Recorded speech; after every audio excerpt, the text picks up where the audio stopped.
हरे कृष्ण। हम लोग श्रीमद् भागवतम के 10वें स्कंद के दूसरे अध्याय से चर्चा कर रहे हैं। दूसरे अध्याय का शीर्षक है देवताओं द्वारा गर्भस्थ कृष्ण की स्तुति। हम लोगों ने अभी तक 28वें श्लोक तक चर्चा की। आज हम 29वें श्लोक से आगे की चर्चा करेंगे।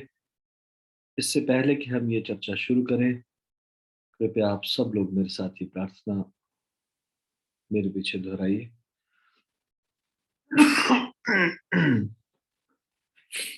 ओम नमो भगवते वासुदेवाय। ओम नमो भगवते वासुदेवाय। ओम नमो भगवते वासुदेवाय। नारायणं नमस्कृत्य नरं चैव नरोत्तमं देवीं सरस्वतीं व्यासं ततो जयम् उदीरयेत्। नष्टप्रायेषु अभद्रेषु नित्यं भागवत सेवया भगवती उत्तम श्लोके भक्तिर्भवति नैष्ठिकी। कृष्णाय वासुदेवाय देवकी नंदनाय च नंदगोप कुमाराय गोविंदाय नमो नमः। मूकं करोति वाचालं पंगुं लंघयते गिरिं यत्कृपातमहं वन्दे परमानन्दमाधवम्। श्री चैतन्य ईश्वरम श्री गुरु दीनतारिणम।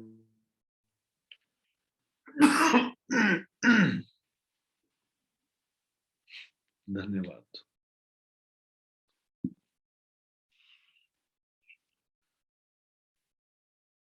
तो 25वें श्लोक से 42वें श्लोक तक गर्भ स्तुति है। भगवान कृष्ण की स्तुति जो भगवान गर्भ में है,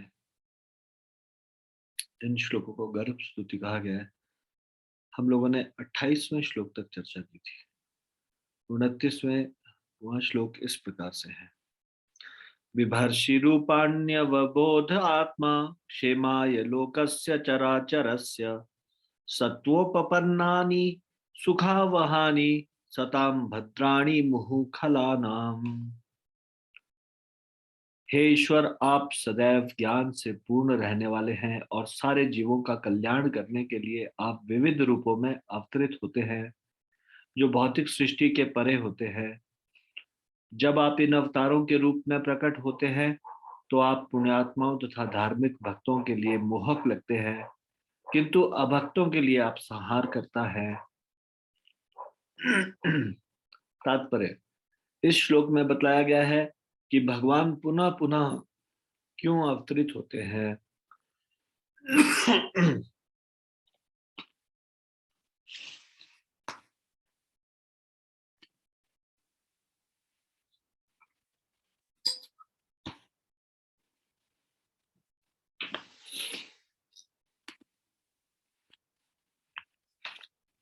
भगवान के सारे अवतार अलग अलग कार्य करते हैं, किंतु उनका एक प्रधान कार्य होता है भक्तों की रक्षा करना और दुष्टों का संहार। परित्राणाय साधुनाम विनाशाय च दुष्कृताम। इन दुराग्रहियों का संहार भी उनके लिए अंततो गत्वा शुभ ही होता है। त्वयंबुजाक्षा अखिल सत्वधाम्नि समाधिनावेशित चेतसैके त्वत्पादपोतेन महत्कृतेन कुर्वन्ति गोवत्स पदम भवाब्धिम। हे कमल नयन प्रभु, संपूर्ण सृष्टि के आगार रूप आपके चरण कमलों मैं अपना ध्यान एकाग्र करके तथा उन्हीं चरण कमलों को संसार सागर को पार करने वाली नाव मानकर मनुष्य महाजनों अर्थात महान संतों, मुनियों तथा भक्तों के चरण चिन्हों का अनुसरण करता है। इस सरल सी विधि से वह अज्ञान सागर को इतनी आसानी से पार कर लेता है, मानो कोई बछड़े के खुर का चिन्ह पार कर रहा हो।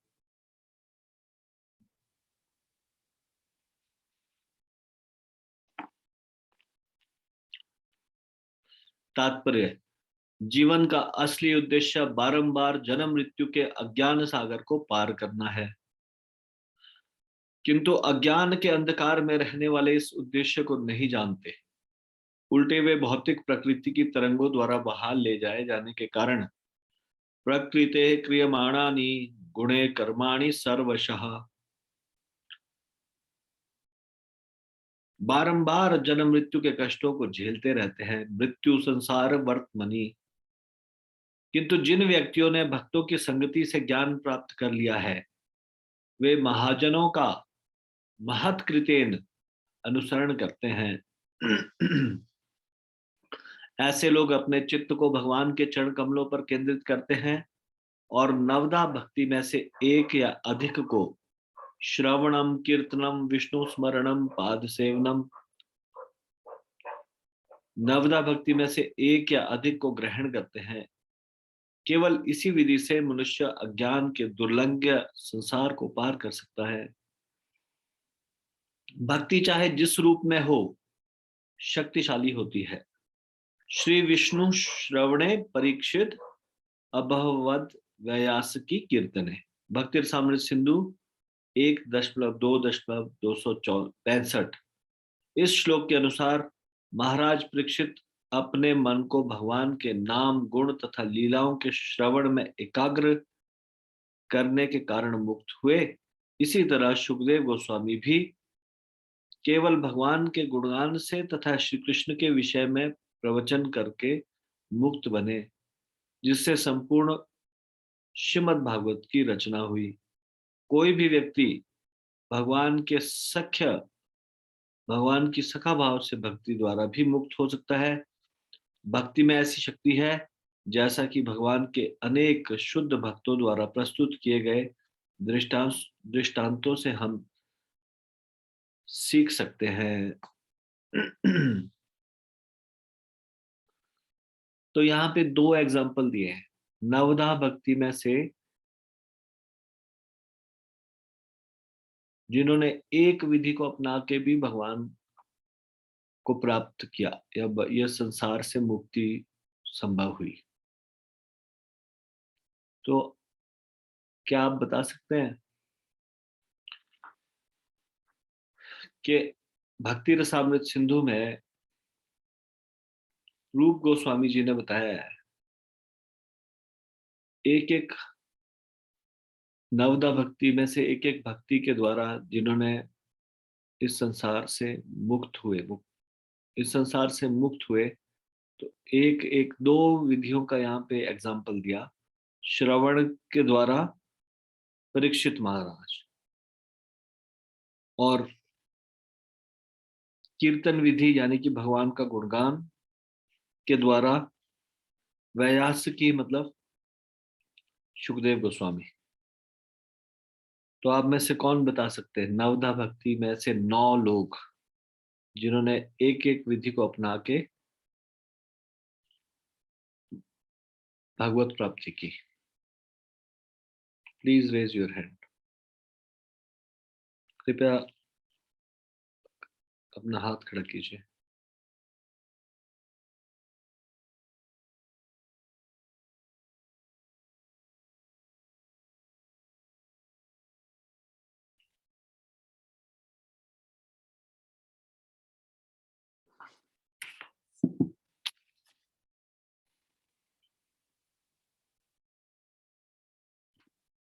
मोहिनी मोहम्मद, यस मत। हरे कृष्णा प्रभु जी, दंडवत प्रणाम। प्रभु जी, ये नवदा भक्ति की विधियां हैं: श्रवणम, कीर्तनम, विष्णु स्मरणम, पाद सेवनम, अर्चनम, वंदनम, दास्यम, साख्यम, आत्मनिवेदनम। तो प्रभु जी, ये श्रवण और कीर्तन के द्वारा तो परीक्षित महाराज जी और सुखदेव जी महाराज जी, विष्णु स्मरण के द्वारा प्रहलाद महाराज जी, पाद सेवनम लक्ष्मी जी, अर्चनम वंदनम पृथु महाराज जी और अकरूर जी, साख्यम सख्यम अर्जुन जी और दास्यम हनुमान जी, आत्मनिवेदनम बलि महाराज जी ने मुक्ति पाई। हरे कृष्णा प्रभु जी, धन्यवाद, प्रणाम। हरि बोल। क्या माता जी ने अर्चनम और वंदनम सही बताया? आप सहमत हो उनसे?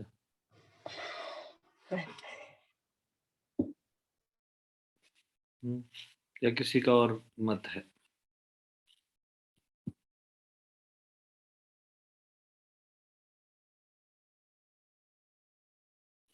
कांता रोकती माता जी। हरे कृष्णा विजय दंडरत्ना। हाँ जी। प्रभु जी, अर्चनम प्रहलाद महाराज जी। प्रहलाद महाराज जी अर्चनम। कांता द्रौपदी माता जी सुझाव दे रही है प्रहलाद महाराज जी अर्चना। उन्होंने कब अर्चना की?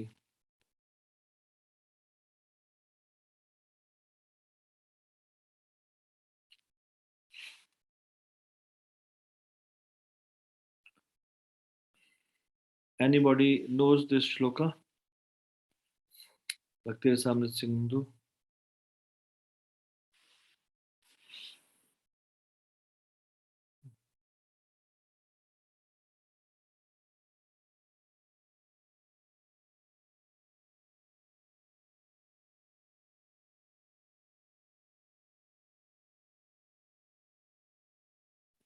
अर्चनम पृथु महाराज जी और वंदनम अक्रूर जी सही है?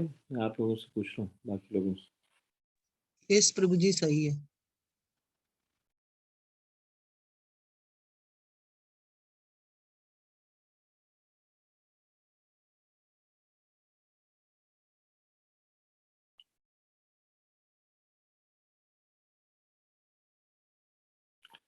श्री विष्णु श्रवणे परीक्षित अभवद वैयासकी कीर्तने प्रहलाद स्मरणे तदंघ्रि भजने लक्ष्मी पृथु पूजने अक्रूरत्व अभिवंदने कपिपति तरदास्येथ सखे अर्जुन सर्वस्वात्म निवेदने बलिर अभूत कृष्णाप्तिर्थ एषाम परा। ये श्लोक है भक्ति रसामृत सिंधु। और यहाँ पे माता जी ने बिल्कुल सही बताया। अधिकतर लोग बाकी बाकी चीजें सही बता देते हैं, इसमें कंफ्यूज हो जाते हैं।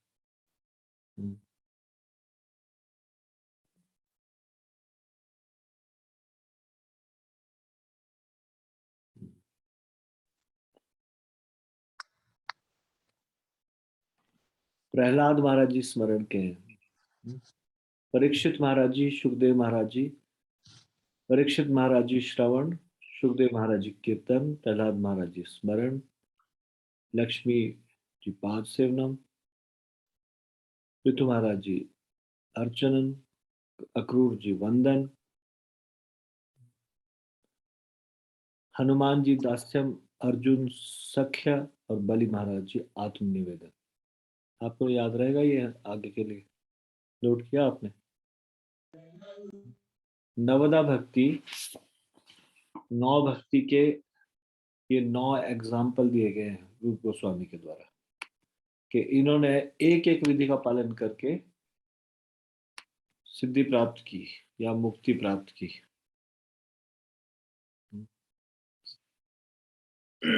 पूर्णता प्राप्त की। मैं दोबारा से रिपीट कर रहा हूं एक बार, ताकि आप इसको नोट कर लें या फिर इसको स्मरण रखें आगे।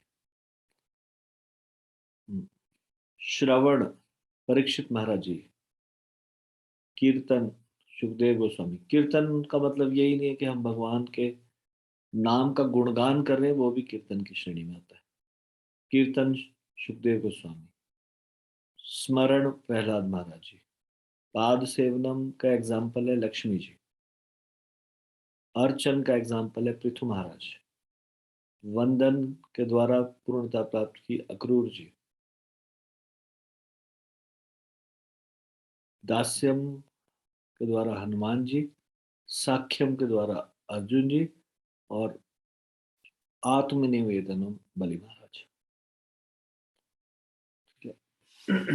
ठीक है, धन्यवाद।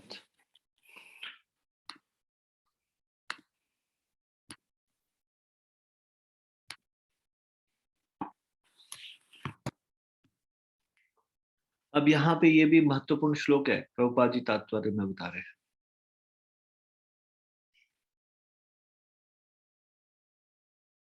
ये 6वें स्कंद के 3रे अध्याय का 20वां श्लोक है श्रीमद् भागवतम में। इसमें ये बताया गया है 12 महाजनों के बारे में। ऐसे कौन लोग हैं जिनको, ऐसे 12 लोग जो भगवान के विषय में पूर्ण ज्ञान रखते हैं।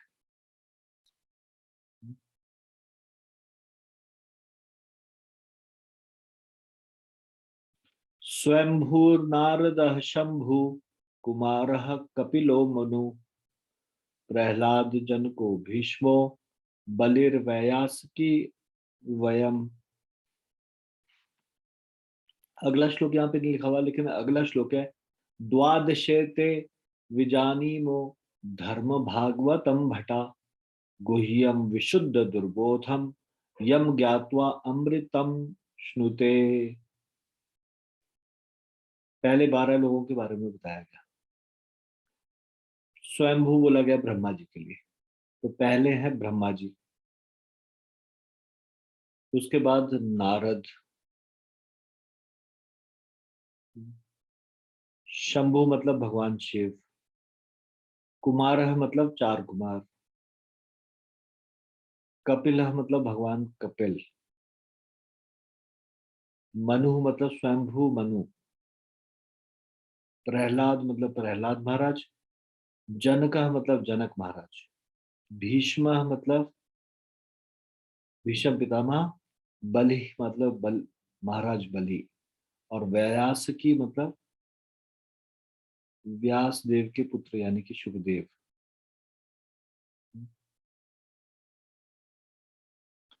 ये जो 12 लोग हैं,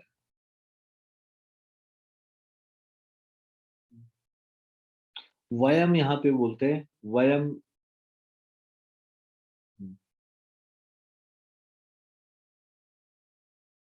व्यासदेव जी अपने लिए बोलते हैं।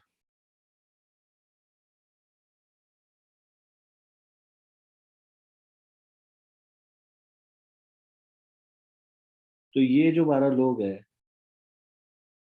इन सब का नाम लेने के बाद बोलते हैं और मैं। वो वास्तव में रियल रिलीजियस प्रिंसिपल जानते हैं, धर्म क्या है उसको अच्छे से जानते हैं, भगवान को अच्छे से समझते हैं।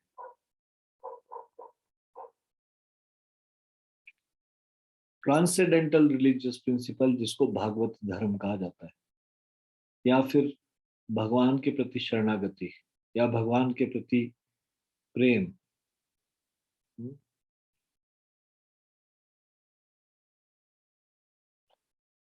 और फिर बोलते हैं कि ये बहुत कॉन्फिडेंशियल है और ये बहुत डिफिकल्ट है एक सामान्य व्यक्ति के लिए।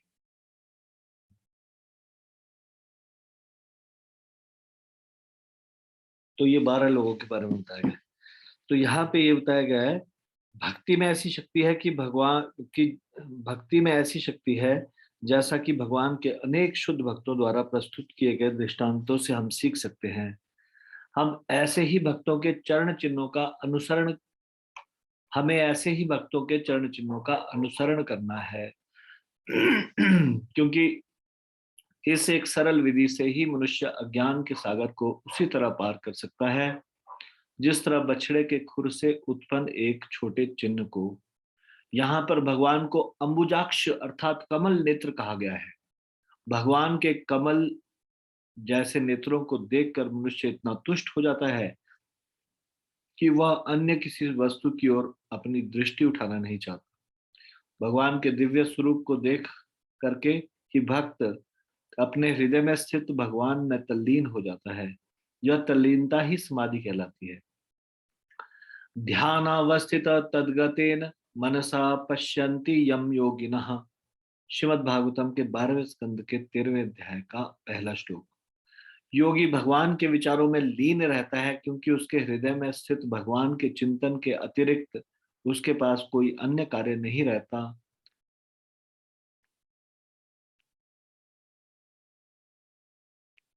श्रीमद् भागवतम के 10वें स्कंद के 14वें अध्याय के 58वें श्लोक में कहा गया है, समाश्रिता ये पद पल्लवम महत पदम पुण्य यशो मुरारे भवाम्बुबुद्धिर वत्स पदम परम पदम पदम पदम यद विपदाम न तेषाम। जिसने उन भगवान के चरण कमल रूपी नौका ग्रहण कर ली है जो संसार के आश्रय है और मूर राक्षस के शत्रु मुरारी नाम से विख्यात है, उसके लिए यह भाव सागर बछड़े के खुर में भरे हुए जल के समान है। उसका लक्ष्य परम पदम अर्थात वैकुंठ है, जहां न तो भौतिक क्लेश है और न पग पग पर विपदा है। तो जो चीज यहाँ पे कही गई है बिल्कुल सेम चीज इस 10वें स्कंद के 14वें अध्याय के 58वें श्लोक में भी कही गई है। यहाँ पे गर्भ स्तुति में भी ये प्रार्थना की गई है देवताओं के द्वारा कि आपके चरण कमल कैसे हैं, एक ऐसी नाव है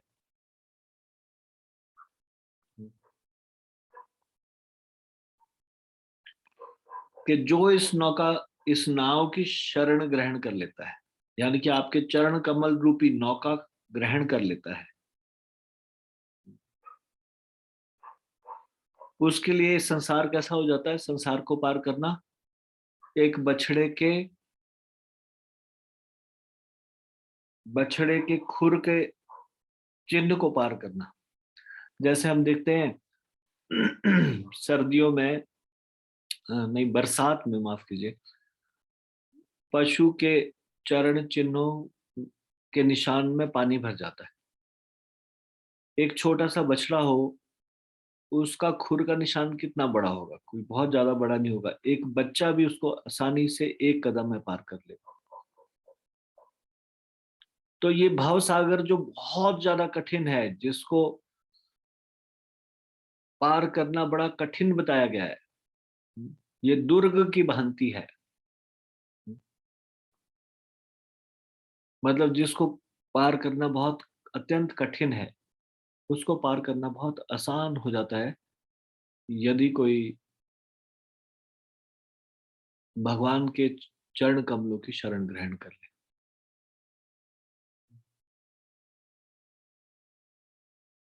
अब भगवान के चरण कमल को ग्रहण करने की, भगवान के चरण कमलों की शरण ग्रहण करने का क्या मतलब है? What is the meaning of taking shelter of lotus feet of the Lord? मेरा ये प्रश्न है आपसे। भगवान के चरण कमलों को शरण ग्रहण कर लेनी चाहिए, ये हम पढ़ रहे हैं, इतनी महिमा पढ़ रहे हैं। 10वें स्कंद के दूसरे अध्याय का 30वां श्लोक, और फिर वही चीज बताई गई 10वें स्कंद के 14वें अध्याय का 58वां श्लोक। तो भगवान के चरण कमलों की शरण ग्रहण करने का क्या अर्थ है? कृपया हाथ खड़ा कीजिए कीजिए please raise your hand. This is very simple. ये तो बड़ा सरल सा उत्तर है। भगवान के चरण कमलों की शरण ग्रहण कर लिए, इसका क्या अर्थ है? कैसे भगवान की क्या विधि है भगवान के चरण कमल की शरण ग्रहण करने का? कृपया हाथ खड़ा कीजिए, प्लीज रेज योर हैंड। क्या विधि है भगवान के चरण कमलों की शरण ग्रहण करना? क्या मतलब इस चीज का?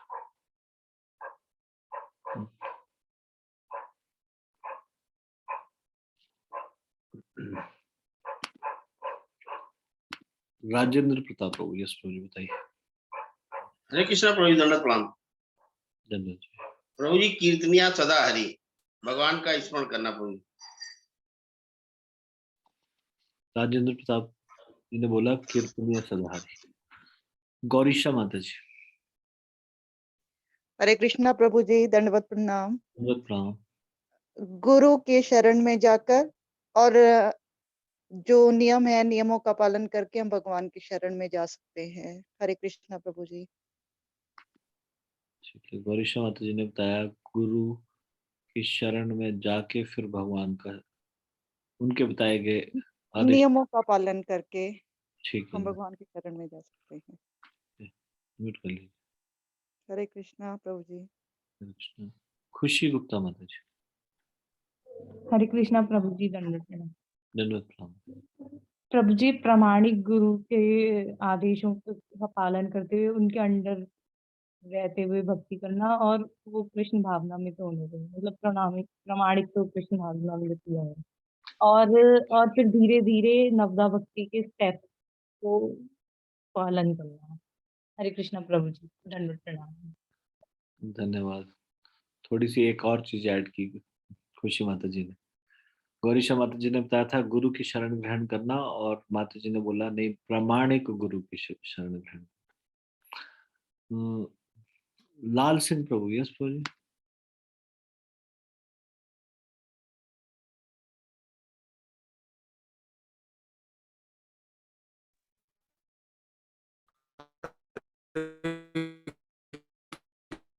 आपका सिग्नल बहुत ज्यादा खराब है, जरा भी आवाज नहीं आ रही। भगवान को आप सब लोगों को कटते हुए सुनाई दे रही है आवाज, या मुझे ही कटते हुए सुनाई दे रही है? प्रभु जी, कटते हुए ही आ रहे हैं। लाल सिंह प्रभु म्यूट कर लीजिए, आपका क्लियर नहीं है आवाज बिल्कुल भी।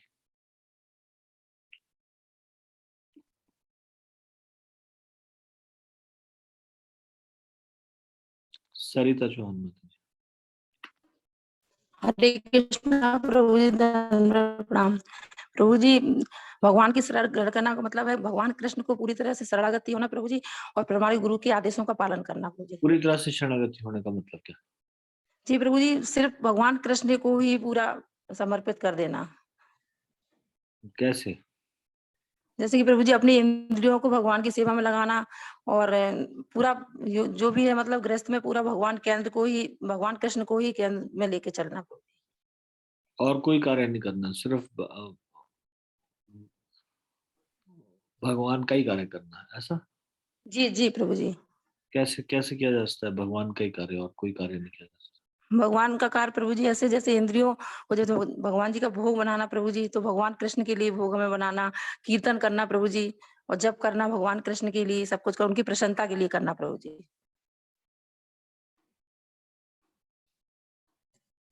म्यूट कर लीजिए।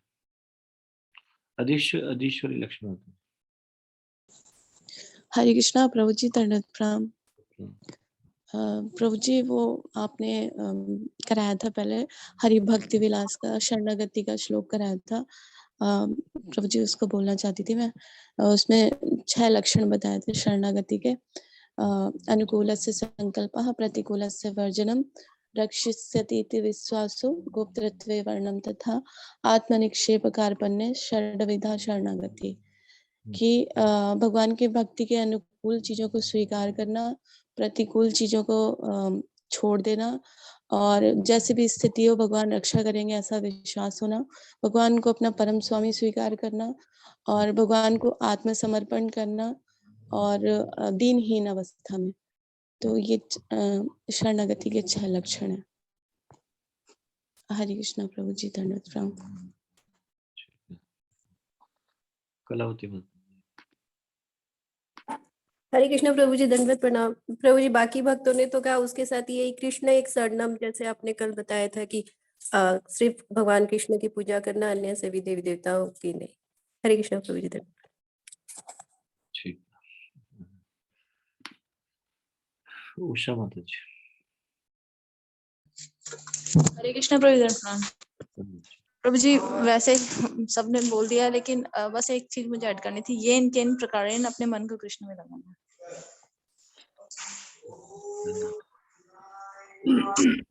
उमेश प्रभु। हरे कृष्णा, दंडवत प्रणाम।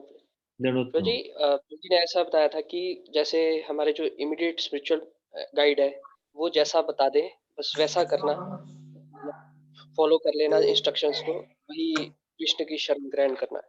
हरे कृष्णा, दंडवत प्रणाम।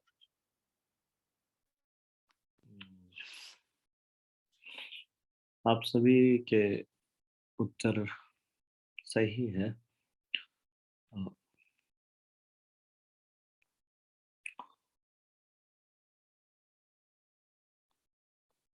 प्रामाणिक गुरु की शरण ग्रहण करना और प्रामाणिक गुरु की शरण ग्रहण करते हुए ये 6 कार्य करना जो माता जी ने बताया, इस प्रकार से भगवान की शरण ग्रहण की जा सकती है। भगवान की शरण ग्रहण करने का ये मतलब है भक्तों के संग में प्रामाणिक गुरु के आदेशों के अनुसार गुरु के आदेशों का पालन करना, उनके अनुसार, उनके द्वारा दिए गए निर्देशों के अनुसार भक्ति करना, ये इसका अर्थ है भगवान की शरण ग्रहण करना। भगवान की शरण ग्रहण कभी भी, ये विधि है भगवान की शरण ग्रहण करने का। कभी भी आप बिना किसी गुरु के भगवान की शरणागत नहीं हो सकते। जो भगवान की शरण में है उनके शरणागत होकर आप भगवान की शरण में रह सकते हैं। हमने पहले भी चर्चा किया था, भगवान की कृपा भक्तों की कृपा की अनुगामिनी होती है। अनुगामिनी मतलब पीछे चलने वाली। जहां जहां भक्तों की कृपा जाती है भगवान की कृपा वहां जाती है।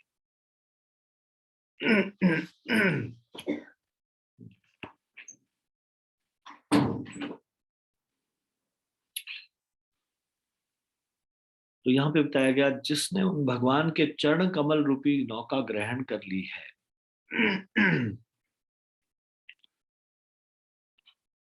या भगवान के चरण कमलों की शरण ग्रहण कर ली है,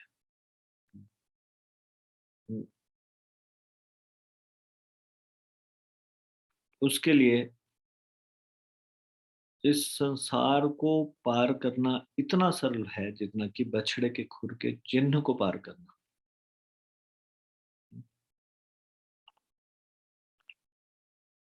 ब्रह्मा जी तथा शिव जैसे महाजनों ने स्वयंभूर नारद शंभु इस विधि की संस्तुति की है। अतः अज्ञान को लांघने के लिए हमें इसी विधि को ग्रहण करना चाहिए। यह अत्यंत सरल है, किंतु हमें महाजनों के पद चिन्हों का अनुसरण करना चाहिए, तभी सफलता मिल सकती है। महाजन येन गतः स पंथा, जिस जिस मार्ग पर महाजन गए उस मार्ग का, उनका अनुसरण करना, उस मार्ग पे चलना। महाजन येन गतः स पंथा, कौन से पथ पे चलना? जिस पे महाजन चले हो। और महाजन कौन है? ये भी 12 महाजन है बताया गया। यानी कि भक्ति के मार्ग पे चलना अपनी मर्जी से नहीं, भक्ति के मार्ग पे चलना भगवान के शुद्ध भक्तों द्वारा बताए गए मार्ग पे चलते हुए। महत् कृत्यन शब्द के विषय में यह भी महत्वपूर्ण बात है कि बड़े बड़े भक्तों द्वारा दिखलाई गई विधि उन्हीं के लिए नहीं अपितु अन्यों के लिए भी होती है। जो वस्तुओं को इस तरह सरल बनाते हैं उससे न केवल उन्हें ही अपितु उनके अनुसरण करने वालों को भी आसानी होती है। इस श्लोक में अज्ञान सागर को पार करने के लिए जो विधि बतलाई गई है वह न केवल एक भक्त के लिए अपितु भक्त का अनुसरण करने वाले किसी सामान्य व्यक्ति के लिए भी है। महाजनो येन गतः स पंथा। 31वां श्लोक। स्वयं समुतीर्य सुदुस्तरम द्युमन भवार्णवं श्री भीम मद्भ्रसौहृदा भगवत्पदाम्भोरु हनावमत्रते निधाय याता सद अनुग्रहो भगवान। हे द्युतिपूर्ण प्रभु, आप अपने भक्तों की इच्छा पूरी करने के लिए सदा तैयार रहते हैं, इसलिए आप वांछा कल्प तरु कहलाते हैं। वांछा कल्प तरु का मतलब होता है जो सारी इच्छाओं को पूर्ण करने वाले हो। लेकिन भक्त लोग कहलाते हैं वांछा कल्प तरु या भगवान कहलाते हैं? यहाँ पे तो लिखा है कि आप वांछा कल्प तरु कहलाते हैं। जब हम वैष्णवों को प्रणाम करते हैं सुबह, तो हम उन वैष्णवों को बोलते हैं वांछा कल्प तरु, आप सारी इच्छाओं को पूरे करने वाले। कौन है वांछा कल्प तरु, भगवान या भक्त? दोनों। भगवान की कृपा से भक्त भी वांछा कल्प तरु, भगवान वांछा कल्प तरु है, और भक्त भी। वांछा मतलब जो मन में इच्छा हो, कल्प तरु मतलब ऐसे कल्प तरु, ऐसे समस्त इच्छाओं को पूर्ण करने वाले कल्प तरु की तरह के समान।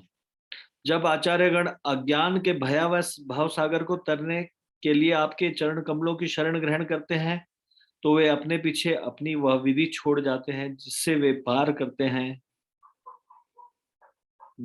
क्योंकि आप अपने अन्य भक्तों पर अत्यंत कृपालु रहते हैं, अतएव उनकी सहायता करने के लिए आप इस विधि को स्वीकार करते हैं।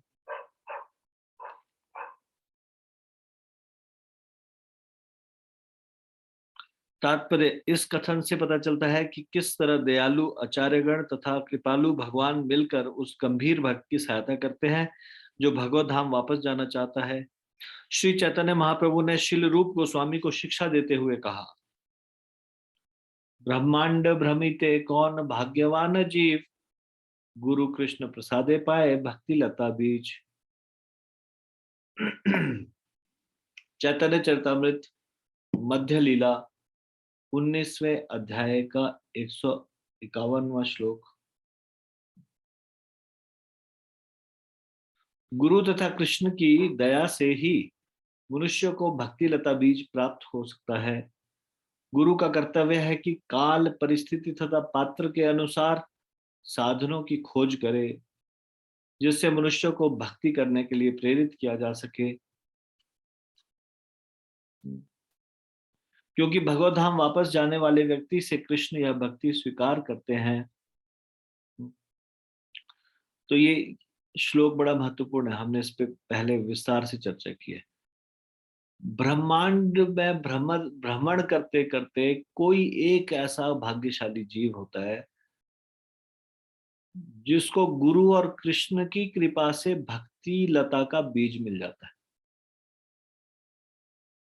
जब भक्ति लता का बीज मिलता है, फिर वो क्या करता है?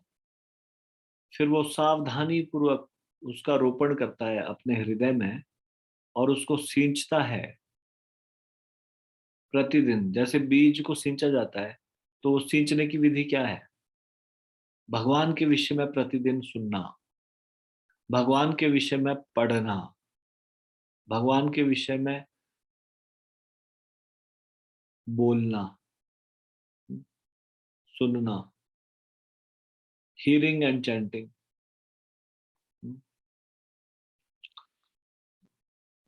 तो गुरु तथा कृष्ण की दया से मनुष्य को भक्ति लता बीज प्राप्त हो सकता है। गुरु का कर्तव्य है कि काल, परिस्थिति और पात्र के अनुसार साधनों की खोज करे, जिससे मनुष्य को भक्ति के लिए प्रेरित किया जा सके। क्योंकि भगवत धाम वापस जाने वाले व्यक्ति से कृष्ण यह भक्ति स्वीकार करते हैं। कोई आप ऐसा एग्जाम्पल बता सकते हो जिसमें कि गुरु ने काल, परिस्थिति और पात्र के अनुसार कुछ साधन की खोज की हो, जिससे किसी को भक्ति के लिए प्रेरित किया गया हो? पात्र कैसा है, परिस्थिति क्या है, काल क्या है, उसके अनुसार गुरु कुछ खोज करता है कि किस प्रकार से शिष्य को भक्ति के लिए प्रेरित किया जा सके। कोई ऐसा एग्जाम्पल बताओ।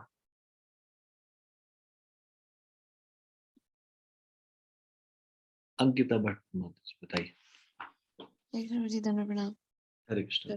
इसमें प्रहलाद महाराज जी का एग्जाम्पल आ सकते हैं कि नारद मुनि ने कैसे उनको उस परिस्थिति में कि हिरण्यकशिपु कैसे हैं उस परिस्थिति में कि उनको जब वो किडनैप करके ले जा रहे थे और तो उनको उन्होंने नारद मुनि ने बचाया था और उनको अपने आश्रम ले गए थे और उस परिस्थिति में उनको भक्ति जब वो माँ के गर्भ में ही थे तो उनको सुनाते थे कृष्ण के बारे में।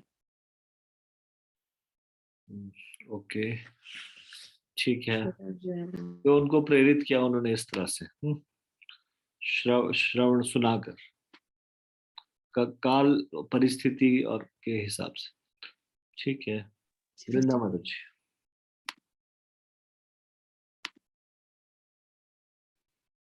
हरे कृष्ण प्रभु जी। सॉरी प्रभु जी, मैं गलत बोल सकती प्रभु जी। मुझे ये लग रहा था आपकी आवाज बहुत कम सी आती है इसमें, कंप्यूटर में कुछ प्रॉब्लम है? लैपटॉप से सुन रहे हैं या मोबाइल से? प्रभु जी लैपटॉप पे प्रभु जी। ठीक है, इसका कुछ तो साउंड का प्रॉब्लम है, थोड़ा जोर से बोलिए, नजदीक से बोलिए। यस प्रभु जी।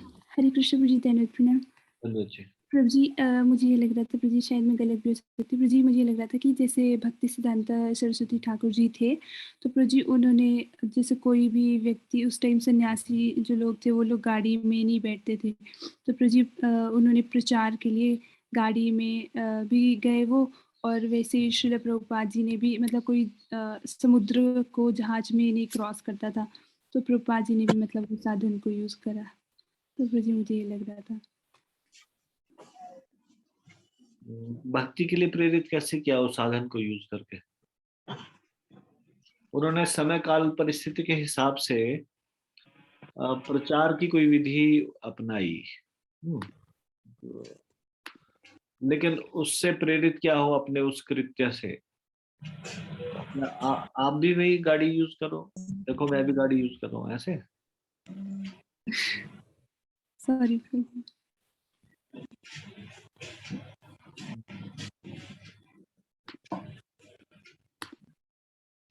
नहीं, ठीक है, इसको इस तरह से कहना चाहिए कि समय काल परिस्थिति के हिसाब से प्रचार के अलग अलग कार्यों को अपनाया गया, है ना, इस तरह से तो ठीक है। पर अपने किसी कार्य से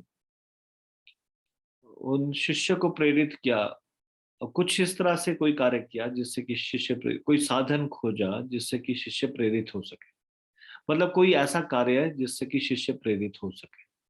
मतलब खुद क्या किया इस पे फोकस नहीं, शिष्य को कैसे प्रेरित किया, उसके लिए क्या साधन खोजा। तो ये बहुत ज्यादा एग्जैक्ट आंसर नहीं। अधीश्वरी लक्ष्मी माता जी बताइए। हरे कृष्णा प्रभु जी। धन्यवाद जी। प्रभु जी मुझे अजामिल का एग्जाम्पल याद आ रहा था कि जो साधु लोग उनके घर गए थे तो उनको उन्होंने देखा ये इतने पापी व्यक्ति हैं और इनके लिए क्या किया जा सकता है, तो उन्होंने बोला कि आप अपने पुत्र का नाम नारायण रख लो, और ऐसे करके वो भगवान का नाम लेते रहे और इस प्रकार से फिर उनको विष्णु दूतों ने रक्षा की, उसके बाद फिर वो भक्ति के लिए प्रेरित हो सके। वेरी गुड, हाँ ये सही है। उन्होंने समय काल और उस पात्र को ध्यान में रखते, पात्र मतलब वो व्यक्ति कौन, अजामिल, तो ध्यान में रखते हुए ये तरीका खोजा। तो गुरु का कर्तव्य है कि वो काल परिस्थिति और पात्र के अनुसार साधनों की खोज करे जिससे वो किसी को प्रेरित कर सके। ठीक है, ये सही एग्जाम्पल है। धन्यवाद। यश प्रभु जी। हरे कृष्ण प्रभु जी। धन्यवाद प्रणाम। धन्यवाद जी। प्रभु जी ऐसा ही एक उदाहरण मुझे याद आ रहा था गणिका का। तो गणिका के लिए कहा जाता है सुहा पढ़ावत गणिका। तो एक बार वो एक मिनट प्रभु जी। ये लीड, हरे कृष्ण प्रभु जी। अभी ठीक है? अभी भी ज्यादा ठीक नहीं। ये आपने लीड लगाई है कान में?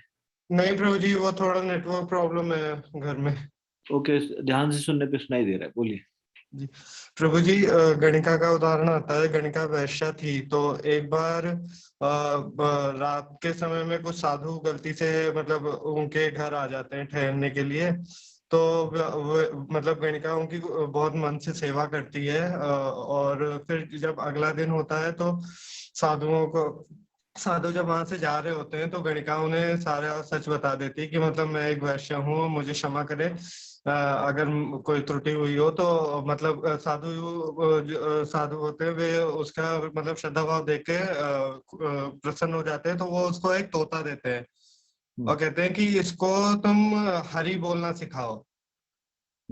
तो वो रोज उसको तोते को हरी हरी बोलना सिखाती है। और वो तोता तो सीखता नहीं है, लेकिन उसको पढ़ाते पढ़ाते गणिका मतलब भगवान का नाम लेते लेते वो तर जाती है। तो ऐसा उदाहरण आता है, कहते सुआ पढ़ावत गणिका तरी। क्या क्या दोबारा बोली? सुआ पढ़ावत गणिका तरी, ये एक श्लोक टाइप का आता है। सुआ मतलब तोते को पढ़ाते पढ़ाते गणिका तर गई। जी प्रभु जी। ठीक है, धन्यवाद। हाँ, ये हरे सही कृष्ण प्रभु जी, धन्यवाद, प्रणाम। सही है, सही एग्जाम्पल है, धन्यवाद। ब्रजेश लता माता जी। हरे कृष्ण प्रभु जी, दंडवत प्रणाम। प्रणाम। प्रभु जी, भरत जी जब गए वन में मतलब राम जी को मनाने, तो वो बहुत दुखी थे, खाना वाना कुछ नहीं खा रहे थे और उनको भजन भी छोड़ दिया। वो मतलब तृण के समान कमजोर हो गए। तब गुरु जी ने कहा, वशिष्ठ जी ने बोले, मुनि समय विचारी, देश काल अवसर अनुसारी। कि यहाँ वन में आप मतलब इतने गलोगे और इतने कमजोर हो जाओगे तो अपने राम जी से नहीं मिल पाओगे। तो प्रभु जी, गुरु जी ने भरत जी को बहुत आश्वासन दिया, तब जाके वो भरत जी मिलेगा। बहुत फिट तो नहीं हो रहा एग्जाम्पल, चलो अच्छा ठीक है, धन्यवाद। नृत्य किशोरी माता जी। हरे हरे कृष्ण प्रभु जी, दंडवत प्रणाम। प्रभु जी, मिगरारी का आ सकता है। मिगरारी सारा दिन पशुओं को अधमरा कर देता था। उधर नारद जी जा रहे होते थे, वो कहते ये कैसे अपना जीवन वो करेगा और जानवरों को भी मार रहा है। तो फिर प्रभु जी उन्होंने बताया कि तुम इतने पाप कर रहे हो, इसके पाप के भागीदार कौन बनेंगे? तो उसने अपने परिवार वालों से पूछा, सबने मना कर दिया। ये गलत एग्जाम्पल है, गलत आएगा। मिगरारी की स्टोरी में है ही नहीं कि उन्होंने परिवार वालों से पूछा, वो उसके साथ मिक्स कर रहे हैं आप स्टोरी, वाल्मीकि की स्टोरी है रत्नाकर के साथ। हाँ जी, हाँ जी, ठीक है प्रभु जी। तो ये एग्जाम्पल प्रभु जी, फिर नारद जी ने उनका उद्धार करने के लिए उनको प्रेरित किया। अगर रत्नाकर का भी बोलेंगे तो जाके पूछ के आओ, इससे वो चलो उसकी आंखें खोलने का प्रयास किया, पर कोई ऐसी युक्ति निकाली कि जिससे वो भक्ति के लिए प्रेरित हो। चलो ठीक है, आ सकता है कि उन्होंने जब उनको परिवार वाले उसका साथ नहीं देंगे तो इस युक्ति से फिर वो भगवान के लिए प्रेरित हो गए। ठीक है, पर ये आप इसको क्लियर कर लो, ये मृगरारी में ऐसा नहीं है वो परिवार वालों को पूछना। परिवार वालों को पूछना रत्नाकर डाकू वाल्मीकि बने उस केस में। ठीक है माता? कलावती माता जी बोले। हरे कृष्णा प्रभु जी, दंडवत प्रणाम। प्रभु जी, चित्रकेतु जब विलाप कर रहे थे अपने पुत्र की मृत्यु पे, तो फिर उनके गुरु आते हैं और उन्हीं के पुत्र जो मृत थे उनको जिंदा करके फिर वो भक्ति का वो संदेश देते हैं उनको। हरे कृष्ण प्रभु जी, दंडवत। ठीक है, राजेंद्र प्रताप। हरे कृष्णा प्रभु जी, दंडवत प्रणाम। प्रभु जी, प्रभुपाद जी ने विदेश में जाकर प्रसादम के जरिए प्रभु जी लोगों को भक्त बनाया प्रभु जी, और उन्होंने प्रसाद खिला के लोगों को भक्त बना दिया। उन्होंने युक्ति क्या लगाई? पहले प्रवचन शुरू होने से पहले टेबल पे सामने रख देते थे इसको रसगुल्ले। तो सब लोग देखते रहते थे कब मिलेंगे, तो पहले लेक्चर देके फिर उसके बाद मिलते थे। जी प्रभु। चलो ठीक है, धन्यवाद। हरे कृष्णा प्रभु जी, दंडवत प्रणाम। कर लीजिए भुवन दत्त प्रभु। हरे कृष्ण प्रभु जी, धन्यवाद प्रणाम प्रभु जी। मेरा भी इनसे प्रभु जी से मिलता जुलता था, पर मैं ये कहना चाहता था कि जब प्रभुपाद जी जब अपना टॉमकिंसन स्क्वायर में जब कीर्तन करते थे तो उन्होंने डिफरेंट वाद्य यंत्रों से, यानी कि सबको इनवाइट किया, इवन हिप्पीज को भी इनवाइट किया कि वो हरे कृष्णा महामंत्र में, इसमें जो कीर्तन है, इसमें संकीर्तन में भाग ले। इससे तो देश काल परिस्थिति के अनुसार उन्हें छूट भी दी और साथ में भक्ति के अंदर लगा के रखा ताकि धीरे धीरे वो चेंज होते चले जाए। उनको पहले ये नहीं था पता कि ये इससे वो परिवर्तित हो जाएंगे, और उनको लगता था this is something music concert going on daily, मतलब म्यूजिकल इंस्ट्रूमेंट। तो उन्होंने ये युक्ति से भक्तों उनको लोगों को जोड़ा, हिपियों को खास करके, कि वो म्यूजिक के माध्यम से जुड़े। और बाद में क्योंकि भगवान का नाम इतना शक्तिशाली है, चाहे जाने से ले चाहे अनजाने से ले, जैसे दवाई किसी को पता हो इंग्रेडिएंट इसमें क्या है क्या नहीं है, या किसी को नहीं पता हो तो भी दवाई अपना असर करती है, वैसे ही हरे कृष्ण महामंत्र कीर्तन ने अपना असर दिखाया और वो भक्ति में आ गए। ठीक है, धन्यवाद। हरे कृष्ण। कांता द्रौपदी माता जी। हरे कृष्ण विजय दंडरत्ना। प्रभु जी ट्राई कर रही हूँ मैं, क्षमा करना अगर गलत हो तो। प्रभु जी क्या ये आ सकता है इसमें बिल मंगल ठाकुर जी मतलब जिन वैश्य के पास जाते थे तो वो उनके गुरु ही थे वास्तव में, तो वो वैश्य का रूप लेके आए काल परिस्थिति के अनुसार उनको उस तरह से फिर भक्ति में लाने के लिए वापस। गुरु इसलिए बोला जाता है क्योंकि उनकी एक तरह से डांट से या डपट से वो सही रास्ते पे आ गए, ना कि कोई और गुरु थे वो उस समय वैश्य का रूप धारण करके आए, ऐसा तो नहीं है। जी जी जी, थैंक सॉरी प्रभु जी।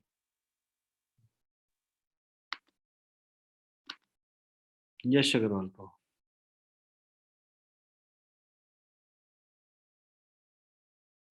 हरे कृष्ण प्रभु जी, धन्यवाद, प्रणाम जी। प्रभु जी दो उदाहरण याद आ रहे थे। एक प्रभुपाद जी का कि समय काल परिस्थिति के हिसाब से जब उन्होंने मतलब विदेश में प्रचार किया तो उन्होंने 64 माला से 16 माला की परमिशन दे दी थी, क्योंकि वहां पे भक्तों ने मना कर दिया था, मतलब इस प्रकार से हमेशा के लिए आगे तक के लिए यही निर्देश है 16 जी प्रभु जी। और प्रभु जी एक ध्रुव महाराज का भी उदाहरण याद आ रहा था कि जैसे नारद जी ने जब पहले वाला उदाहरण है, उससे कहाँ प्रेरित होंगे भक्त लोग। मतलब कि कोई किसी को भी बोल दो कि ठीक है 16 माला करो, तो वो 16 माला करना भी बड़ा बोझ वाला काम है। जी प्रभु जी, लेकिन अगर प्रभु जी 64 माला होता तब तो फिर और ज्यादा दिक्कत होती, तब तो फिर भक्तों को इन्वॉल्व करना और भी ज्यादा मुश्किल हो जाता। तो ठीक है, अच्छा दूसरा इस प्रकार से। और दूसरा प्रभु जी ध्रुव महाराज जी का याद आ रहा था कि मतलब हो सकता है शायद मैं गलत हूँ, लेकिन नारद जी ने पहले तो ध्रुव महाराज जी के को मतलब परखा कि उनसे कहा कि आप चले जाओ, लेकिन फिर बाद में जब उन्होंने देखा कि ये दृढ़ निश्चय है तो उन्होंने उसी हिसाब से उन्हें कहा कि भगवान का नाम जपने के लिए सलाह दी, क्योंकि उन्हें वो ये लोग जानते थे कि ये अभी तो राज्य के पाना चाहता है और इस लालच में आया है। लेकिन नारद जी ने कहा मोटिवेट किया, ही वाज सेल्फ मोटिवेटेड। प्रभु जी वही मतलब नारद जी ने तो डिस्करेज किया, बल्कि उल्टा डिस्करेज से वो नहीं माने, तो नारद जी ने ऐसा क्या किया जिससे वो मोटिवेट हो जाए। मोटिवेट होने के लिए तो कुछ भी नहीं किया, वो तो पहले से मोटिवेटेड है। आपको बताना है तो बताओ, नहीं बताना तो मैं चला जंगल में। जी प्रभु जी मतलब वो राज्य पाने के लिए मोटिवेटेड थे, लेकिन नारद जी ने मोटिवेटेड नहीं किया उनको, पहले से ही मोटिवेटेड थे। जी वो पहले से मोटिवेटेड थे, लेकिन नारद जी ने उस समय युक्ति लगाई और इस प्रकार से किया कि वो भक्ति में आ जाए, तो भक्ति के लिए उन्हें मार्ग दिखाया। नहीं ये अनजाने में पर नहीं आएगा। क्षमा कर प्रभु जी। हरे कृष्ण, धन्यवाद, प्रणाम। श्री कृष्ण प्रभु। हरे कृष्ण प्रणाम। हरे कृष्ण। प्रभु जी आवाज आ रहा है क्लियर? जी जी। प्रभु जी साउथ इंडिया के प्रभु जी एक डिवोटी है, मुझे उनका नाम नहीं याद आ रहा, जिसमें ऐसा एग्जाम्पल देते हैं कि उनकी पत्नी इतनी खूबसूरत थी कि वो मतलब हमेशा उनको ही देखते रहते थे। तो फिर एक आचार्य हैं जो, तो मतलब उनको जब ये बात पता चली तो उनके ऊपर मतलब उनको बहुत करुणा हुई और उन्होंने उनको ऐसा बताया कि मैं आपको इनसे भी बहुत सुंदर दिखाता हूँ। फिर वो जाके भगवान श्री रंगनाथ जी का जी शायद दर्शन कराया उन्होंने।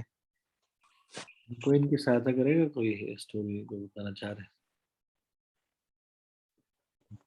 हरे कृष्णा प्रभु जी, दंडवत प्रणाम। प्रभु जी रामानुजाचार्य। हाँ पूरा क्या रामानुजाचार्य क्या?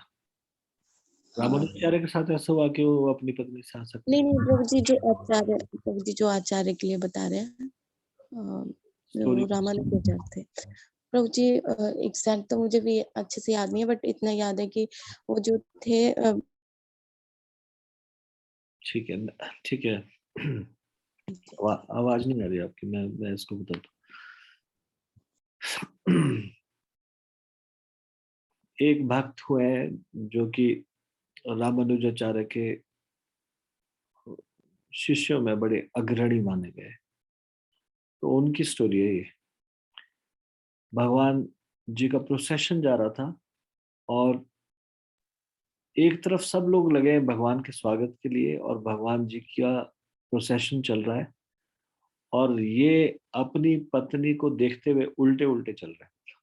सड़क में उनकी पत्नी आगे चल रही है तो ये एक क्षण आंखें ना हटे अपनी पत्नी के चेहरे से, इस कारण उल्टा चल रहे पीठ करके। तो सब लोगों को आश्चर्य हुआ कि इतना कोई व्यक्ति नहीं देखा, इतना आसक्त। मतलब वो एक क्षण के लिए भी उनकी पत्नी का चेहरा उनकी आंखों से ओझल ना हो जाए, वो इतना आसक्त अपनी पत्नी में। तो उनको पूछा गया कि ये तुम क्या कर रहे हो? यहाँ भगवान का प्रोसेशन निकल रहा है, भगवान के दर्शन करने चाहिए, तुम उल्टा अपनी पत्नी को देखते हुए चल रहे हो और वो भी उल्टा चल रहा।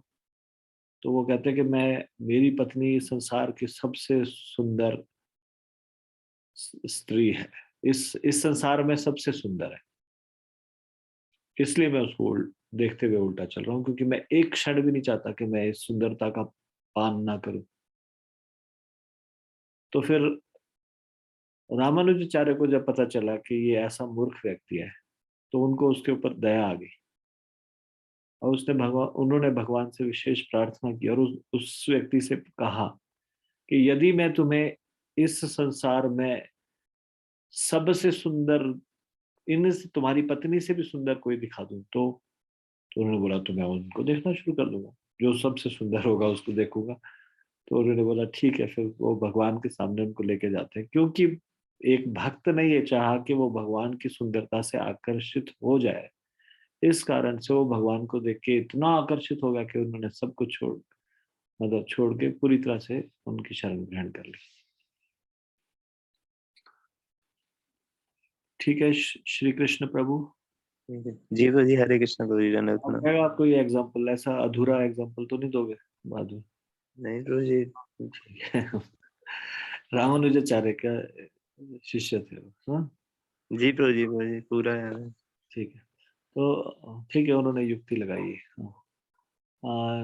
नित्य किशोरी माता जी। हरे कृष्ण प्रभु जी, दंडवत प्रणाम। प्रभु जी वो आ सकता है, अगर गलत हो तो क्षमा करना। वो महामूर्ख राजा की कहानी में प्रभु जी, वो जो राजा था वो उनके गुरु आते थे, उनको बहुत तरीके से बताने की कोशिश करते हैं, पर वो भगवान का नाम सुनना नहीं चाहते थे। ठीक है, फिर उन्होंने आ सकता है। ये पूरी स्टोरी हम डिस्कस नहीं करेंगे, थोड़ा समय निकल जाएगा। हरे कृष्ण प्रभु। हमने ये चर्चा की थी महामूर्ख वाली स्टोरी। मैं थोड़ा सा शास्त्रों से कोई एविडेंस ढूंढ रहा था, पर ये भी ठीक है जो आप बोल रहे हो। उमेश प्रभु। हरे कृष्णा, दंडवत प्रणाम प्रभु जी। शास्त्रों में एक राजा भर्तृहरि हुए हैं, उनका एग्जाम्पल आता है कि वो अपने राज्य से बहुत ज्यादा अटैच्ड होते हैं और साधु से मिलते हैं तो वो उनको एक रिंग दे देते हैं। तो कहते हैं कि आप जिससे सबसे ज्यादा प्यार करते हो उनको ये रिंग दे देना। तो वो अपनी पत्नी को दे देते हैं वो रिंग, और पत्नी को बोलते हैं कि आप जिससे सबसे ज्यादा प्यार करते हो उसको दे देना। वो आगे दे देती है सेनापति को, और सेनापति आगे वो रिंग दे देते हैं एक वैश्या को, और वैश्या से वो रिंग घूम के वापस राजा के पास। एग्जैक्ट स्टोरी ये नहीं है कि वो ऐसे बोलते हैं कि आप सबसे ज्यादा प्रेम करते हो उसको देना। राजा नहीं बोलते रानी को। ओह सॉरी, वही बोलते रानी गुप्त रूप से उस सेनापति से प्रेम करती। यस। और फिर आगे रिंग ऐसे वैश्या से घूम के राजा के पास दोबारा आ जाती है। तो राजा फिर पूछते हैं ये आपको कहाँ से मिली? तो फिर वो आगे पूरा ट्रेस करते हैं, तो उनको फिर वैराग्य हो जाता है प्रभु जी, और फिर वो बिल्कुल भक्ति में वो हो जाते हैं, दृढ़ हो जाते हैं। हरे कृष्ण, धन्यवाद। वृंदा माता जी। हरे कृष्ण प्रभु जी, प्रणाम। सॉरी प्रभु जी, आप फिर से बोलिए प्रभु जी। ये वाला आ सकता है प्रभु जी, जैसे बुक डिस्ट्रीब्यूशन प्रभु जी हम लोग करते हैं, या फिर प्रभुपाद जी ने इसकी आज्ञा दी है, तो फिर इससे लोगों को भक्ति के लिए प्रेरित करना। और प्रभु जी एक और चीज, डिस्ट्रीब्यूशन करते हैं तो क्या होता है, कैसे करते हैं, कैसे प्रेरित करते हैं? प्रभु जी मतलब बुक्स तो वैसे तो प्रभु जी प्रभुपाद जी ने कहा है कि बुक्स वितरित करो, तो उससे मतलब लोग भक्त भी बनते हैं प्रभु जी उनको पढ़ के। ठीक है, तो ये इनके न प्रकारेण उनको इस तरह से जी चिपका देते हैं किताब। हाँ, किसी भी तरह से ले लो आप। हाँ, जी या फिर कभी फोर्स करते हो उनको। कभी प्रभु जी फोर्स भी करते हैं और कई बार कुछ लोग खुद भी ले लेते हैं इंटरेस्ट से प्रभु जी। ठीक है, ठीक है। प्रभु जी एक और चीज एक और एग्जाम्पल याद आ रहा था प्रभु जी कि हरिदास ठाकुर जी का आ सकता है प्रभु जी कि जब वैश्य आई थी उनके पास तो फिर वो वेट करती रही कि अभी फिनिश होगा, तो हरिदास हाँ, ये ठाकुर बिल्कुल आ सकता है, ये बहुत बड़ा अच्छा एग्जाम्पल है। हरिदास जी ने युक्ति लगाई कि ऐसे तो उसको सब मतलब उसका उद्धार करने के लिए उसको यूं ही झूठ कहा कि हाँ तुम इंतजार करो और मैं तुम्हारी इच्छा पूर्ण करूंगा, और 3 दिन तक ऐसे शुद्ध हरिनाम सुनाया। और क्योंकि शुद्ध भक्त ने इच्छा की थी कि वो भक्त बन जाए, तो वो भक्त बन गई, तो उन्होंने ये युक्ति लगाई। तो ये बिल्कुल इससे मैच करता है कि गुरु का कर्तव्य है कि काल, परिस्थिति और पात्र के अनुसार साधन की खोज करे जिससे मनुष्य को भक्ति करने के लिए प्रेरित किया जा सके। और जो बुक डिस्ट्रीब्यूशन का आप बता रहे हैं, तो आई थिंक 1998 में इस्कॉन की वैन आई थी, उन्होंने थोड़ा सा जोर लगाया मुझे भगवत गीता देने के लिए, हालांकि मैं लेने में इंटरेस्टेड नहीं था। और अगर वो जोर नहीं लगाते, थोड़ा फोर्स नहीं करते, तो शायद प्रभुपाद की गीता मेरे हाथ में नहीं होती और शायद मैं इस्कॉन में नहीं आया होता। तो इसलिए ये भी सही है कि कैसे भी करके फोर्स भी करके देते हैं अगर भक्त लोग, तो एक तरह से उसका कल्याण ही करते हैं। तो वो इस बहुत सारे लोग बुक डिस्ट्रीब्यूशन से भक्त बनते हैं, कई कई सारे लोग। मुझे लगता है मेरा भी शुरुआत बुक डिस्ट्रीब्यूशन, जो उन्होंने थोड़ा फोर्स करके मुझे भगवत गीता दी, उसी के कारण भक्ति में आया। ठीक है, धन्यवाद माता जी। शशि माता जी। हरे कृष्णा प्रभु जी, दंडवत प्रणाम। हरे कृष्ण, दंडवत प्रणाम माता जी। प्रभु जी, चैतन्य महाप्रभु ने हम सभी की भलाई के लिए महामंत्र ही पलट दिया प्रभु जी। हाँ, ये भी सही एग्जांपल है। इस युक्ति लगाई और इसको बदल दिया ताकि ये जन जन तक पहुंचे। ठीक है, धन्यवाद। एक एग्जांपल किसी ने नहीं दिया, मैं सोच रहा था तब से लेकर के ये कोई एग्जांपल देगा, फिर भी मैं एक बार देख लेता हूँ। अंकिता भट्ट माता जी ने हाथ खड़ा किया अभी। यस माता जी। प्रभु जी, इसमें पता नहीं प्रभु जी सही एग्जाम्पल है कि नहीं, पर इसमें शबरी जी का आ सकता है कि शबरी जी के गुरु ने भी उनको बोला था कि यहाँ पे आएंगे राम जी, तो वो दिन भर भक्ति करती रहती थी उनके आने के लिए। वो तो सही बात बताई, उनको कोई इसमें युक्ति लगाने की बात ही नहीं। There was a truth, he told the truth, please wait. आशीर्वाद दिया, तो आशीर्वाद देने के लिए कोई ऐसी युक्ति लगाने की बात नहीं है ना। जी प्रभु जी। प्रभु जी, एक एग्जाम्पल ये था कि इसमें संत तुलसीदास का एग्जाम्पल आ सकता है प्रभु जी। फर्स्ट तो उनकी वाइफ ने उनको कट वर्जन बोले थे, इस वजह से वो भक्ति के लिए निकल गए थे। पर इसमें पता नहीं प्रभु जी एग्जाम्पल फिट होता है कि नहीं, कि उनको भी वो भी भक्ति में इसी तरीके युक्ति से। लगाई, उनकी पत्नी का ये उद्देश्य थोड़ी नहीं था कि वो भक्ति में जाए, जी प्रभु जी, है ना। तो ये एग्जाम्पल फिट नहीं होता। किरण माता जी। हरे कृष्ण प्रभु जी, धन्यवाद प्रणाम। धन्यवाद जी। प्रभु जी वैसे मेरे को पता नहीं है, पर फिर भी प्रभु जी जैसे वाल्मीकि जी प्रभु जी पहले शिकारी थे, तो वो भगवान का नाम लेना नहीं चाहते थे, राम नाम, तो उनको कहा गया था तुम मरा मरा बोलो, तो ये वाला प्रभु जी हो सकता है। हाँ हाँ, बिल्कुल यही एग्जाम्पल मैं सोच रहा था, किसी ने बोला नहीं अभी तक कि क्योंकि उनका भगवान का नाम का उच्चारण नहीं किया जा रहा था, इतने पापी थे। तो नारद मुनि ने ये युक्ति लगाई कि राम राम नहीं बोल सकते हो तो ठीक है, मरा मरा बोलो, है ना। तो ये युक्ति काम की और इस तरह से वो उनका लाभ हुआ। धन्यवाद, थैंक यू माता जी। विनय भूषण प्रभु। हरे कृष्ण, दंडवत प्रणाम जी। अभी भक्तों ने एग्जाम्पल बता दिए। और जी मुझे तो लगता है कि हम जितने लोग भक्ति में आए हैं 99% तो प्रभु जी किसी न किसी की युक्ति से ही भक्ति में आए हैं। अपने आप ये इस बात का ज्ञान होना कि नहीं मैं भक्ति में जाऊंगा और मैं ऐसा करूंगा वैसा करूंगा, बहुत बहुत कम है। किसी ना किसी ने हमें जो है, हम छोटे से बच्चे थे तब माँ बाप ने हमें ये बोला था समझाने को युक्ति नहीं बोला जाएगा। युक्ति मतलब टू फाइंड ए वे, कैसे, हाउ।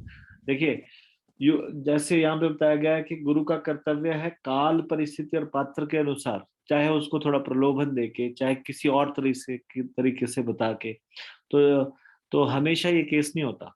जैसे पिछले जन्म में भक्ति की होती तो इस जन्म में भक्ति की इच्छा होती है, तो फिर उसके बाद उसको बता दिया कि आगे बढ़ना ऐसे बढ़ा जाए, उसको युक्ति नहीं बोला जाएगा। युक्ति बोला जाएगा उसको जिसमें कि हम कुछ तरीका ढूंढे कि इसको कैसे, जैसे किसी का इंटरेस्ट है मृदंग उसको बजाने, मतलब कोई वाद्य यंत्र बजाने में, और उसको बोला कि आप क्यों नहीं हमारे यहाँ पे आते हैं, हम वहाँ पे बहुत अच्छा म्यूजिक कंसर्ट होता है, और वहाँ म्यूजिक कंसर्ट नहीं होता, वहाँ कीर्तन होता है ना। इस तरह से इसको युक्ति बोल सकते हैं।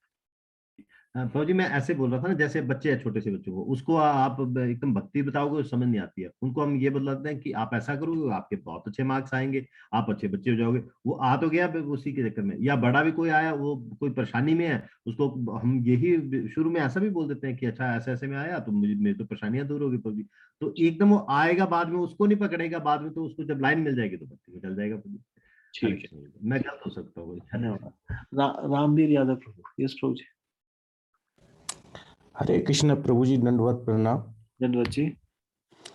प्रभु जी, हरना कश्यप जब तपस्या करने के लिए गए थे और उनकी पत्नी के गर्भ जो थे, तो वहां से इंद्र जी जो है उनकी पत्नी को अपहरण करके ले आए थे। तो उस समय नारद जी ने बचाया और प्रहलाद जी को गर्भावस्था में जो है उपदेश दिए थे, और वहां से वो भक्त बने। जी बिल्कुल सही। दंडवत प्रणाम। धन्यवाद, धन्यवाद। सही है। विष्णु गौर प्रभु।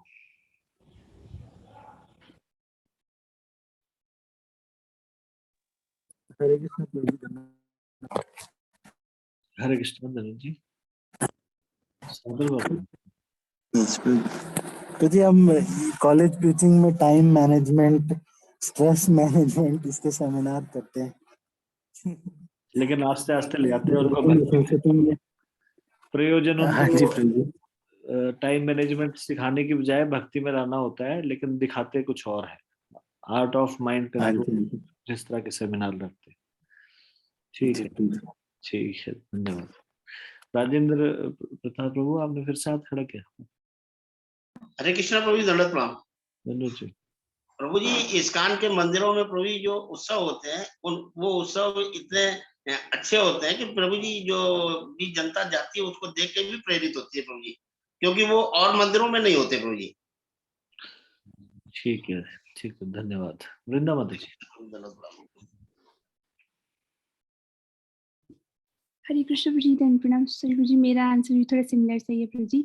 बस याद रहा था प्रभु जी की प्रभुपाद जी ने या जो गुरु परंपरा है, सब आचार्यों ने मंदिरों का निर्माण करा प्रभु जी, जहाँ पे लोग आ सके, रह सके और भगवान की भक्ति और सेवा कर सके प्रभु जी। तो मतलब ये स्पिरिचुअल एम्बेसी है। हरे कृष्ण प्रभु जी, धन प्रणाम। धन्यवाद। मैं अभी सभी लोगों को म्यूट कर रहा हूँ। Today we had enough of examples. तो गुरु का कर्तव्य ये है, और एक भक्त का कर्तव्य भी है, ये न केन प्रकारेण किसी को भी भक्ति में मोड़ने का प्रयास करे। और भगवान को ये पसंद है। भगवान ने भगवत गीता में ये कहा है कि मुझे जो इस परम रहस्य को बताता है वो शुद्ध भक्ति प्राप्त करेगा। तो यानी कि परम रहस्य मतलब भगवान के वाणी, भगवान के विषय में बताता है, तो भगवान उससे बहुत प्रसन्न होते हैं और वो भगवान की भक्ति को प्राप्त करता है, अंत में भगवान के पास आता है। तो एक सामान्य लोगों को भी एक भक्त का ही ये कर्तव्य है। यहाँ पे बताया गया है गुरु का कर्तव्य है। गुरु का कर्तव्य तो है ही है, पर अन्य व्यक्तियों का भी कर्तव्य है कि वो मनुष्य को भक्ति करने के लिए प्रेरित करें, ऐसी युक्ति को ढूंढे समय काल परिस्थिति के अनुसार, जिससे कि मनुष्य भक्ति करने के लिए प्रेरित किया जा सके। क्योंकि भगवत धाम वापस जाने वाले व्यक्ति से कृष्ण यह भक्ति स्वीकार करते हैं। भाग्यवान व्यक्ति सारे ब्रह्मांड का भ्रमण करने के बाद इस भौतिक जगत में ऐसे गुरु या आचार्य की शरण खोजता है जो भक्त को परिस्थिति के अनुसार सेवा करने की उपयुक्त विधियों का प्रशिक्षण दे सके। जिससे भगवान उसकी सेवा स्वीकार कर ले। इससे पात्र को अपने चरम गंतव्य तक पहुंचने में सुविधा होती है। अतः आचार्य का कर्तव्य है कि वह ऐसे साधन खोजे जिससे भक्त शास्त्रोक्त विधि से भक्ति कर सके। उदाहरणार्थ, रूप गोस्वामी ने आगे आने वाले भक्तों की सहायता करने के लिए भक्ति रसामृत सिंधु जैसे ग्रंथ का प्रकाशन किया। इस तरह आचार्यों का कर्तव्य है कि वे भावी पात्रों को भक्ति करने में सहायक पुस्तकें प्रकाशित करें, जिससे लोग परमेश्वर के कृपा से भगवत धाम वापस जा सके। हमारे कृष्ण भावनामृत आंदोलन में इसी मार्ग की संस्तुति की जाती है और इसी का पालन किया जाता है। इस तरह भक्तों को सलाह दी जाती है कि वे चार पाप कर्मों से बचें। ये है अवैध यौन, नशा, मांसाहार और जुआ। उन्हें प्रतिदिन 16 माला जप करने की सलाह दी गई है। ये प्रामाणिक आदेश हैं। चूंकि पाश्चात्य देश में सतता कीर्तन संभव नहीं है, अतः बनावटी तरीके से हरिदास ठाकुर की नकल नहीं करनी चाहिए, किंतु इसी विधि का पालन करना चाहिए।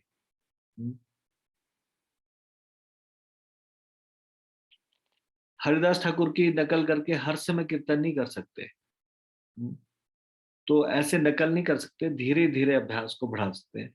जो लोग अधिकारियों द्वारा प्रकाशित विविध पुस्तकों में संस्तुत विधि विधानों का पालन करते हैं, कृष्ण उन्हें भक्त के रूप में स्वीकार कर लेते हैं।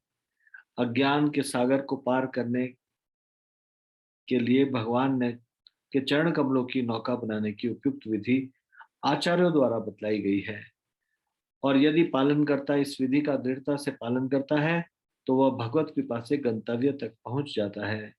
यह विधि आचार्य संप्रदाय कहलाती है। इसलिए कहा गया है कि संप्रदाय विहीना ये मंत्रास्ते निष्फला मतः पदम पुराण।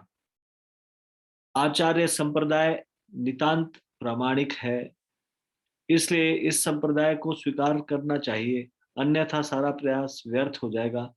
इसीलिए श्रील नरोत्तम दास ने गीत गाया है, तांदेर चरण सेवी भक्त सन्निवास, जन्मे जन्मे है यही अभिलाष। मनुष्य को चाहिए कि आचार्य के चरण कमलों की सेवा करे और भक्तों के समाज में रहे, तब भव सागर पार करने का प्रयास सार्थक होगा।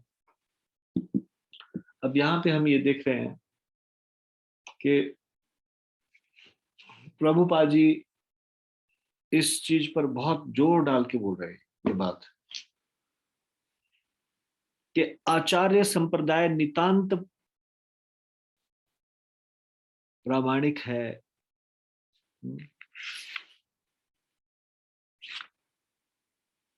यह विधि आचार्य संप्रदाय कहलाती है। आचार्य संप्रदाय क्या? आचार्य द्वारा बतलाई गई विधि का पालन करना, और वो भी अपने गुरु के आदेशों का पालन करते आए हो। यानी कि इस प्रकार से एक संप्रदाय में व्यक्ति को एक संप्रदाय को स्वीकार करना चाहिए। अगर वो संप्रदाय को स्वीकार नहीं करते तो सारा प्रयास व्यर्थ हो जाएगा। अब सामान्यतः लोगों के मन में ये धारणा होती है कि हमें भगवान से जुड़ना है, किसी संप्रदाय से नहीं जुड़ना। कृष्ण। तो सामान्यतः ये विचार होता है लोगों का, संप्रदाय से जुड़ना नहीं, भगवान से जुड़ना है।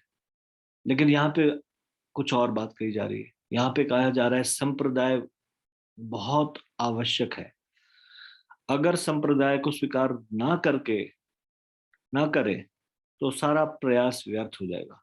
अब आप मुझे ये बताइए, क्या प्रॉब्लम है अगर हम बिना संप्रदाय के भक्ति करें? भक्ति तो चाहिए ना।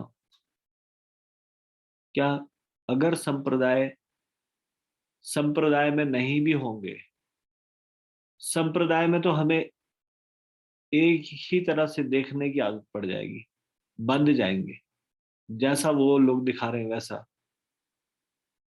क्यों ना हम सब लोग अलग अलग इंडिविजुअल्स है वो अपने अपने टेस्ट के हिसाब से भक्ति करें, अपने अपने अलग अलग तरीके से भक्ति करें। जरूरी क्यों है कि किसी संप्रदाय को ही फॉलो करें?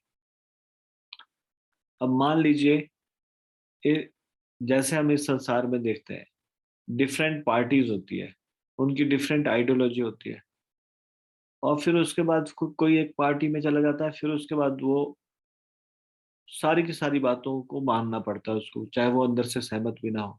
उसी तरह से जब हम संप्रदाय में चले जाएंगे तो हमारे को सारी बातें उनकी से सहमत होनी पड़ेगी। तो क्यों हम स्वतंत्र होके क्यों ना करें भक्ति? एक संप्रदाय में बंधने की क्या आवश्यकता है? बताइए, कृपया हाथ खड़ा कीजिए। किसी संप्रदाय विशेष को हम क्यों चुने?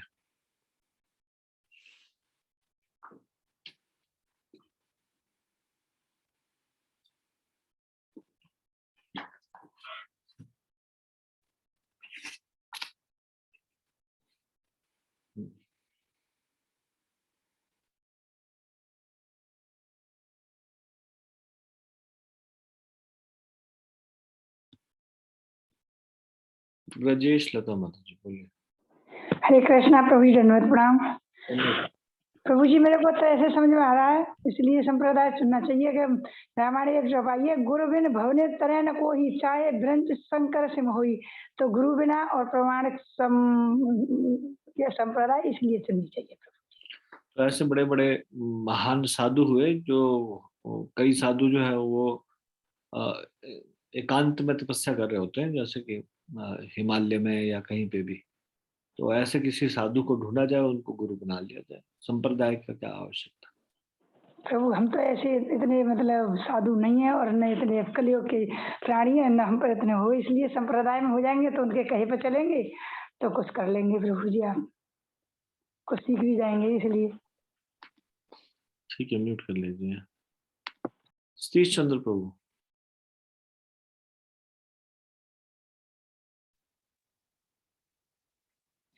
हरे कृष्णा प्रभु, दंडवत प्रणाम।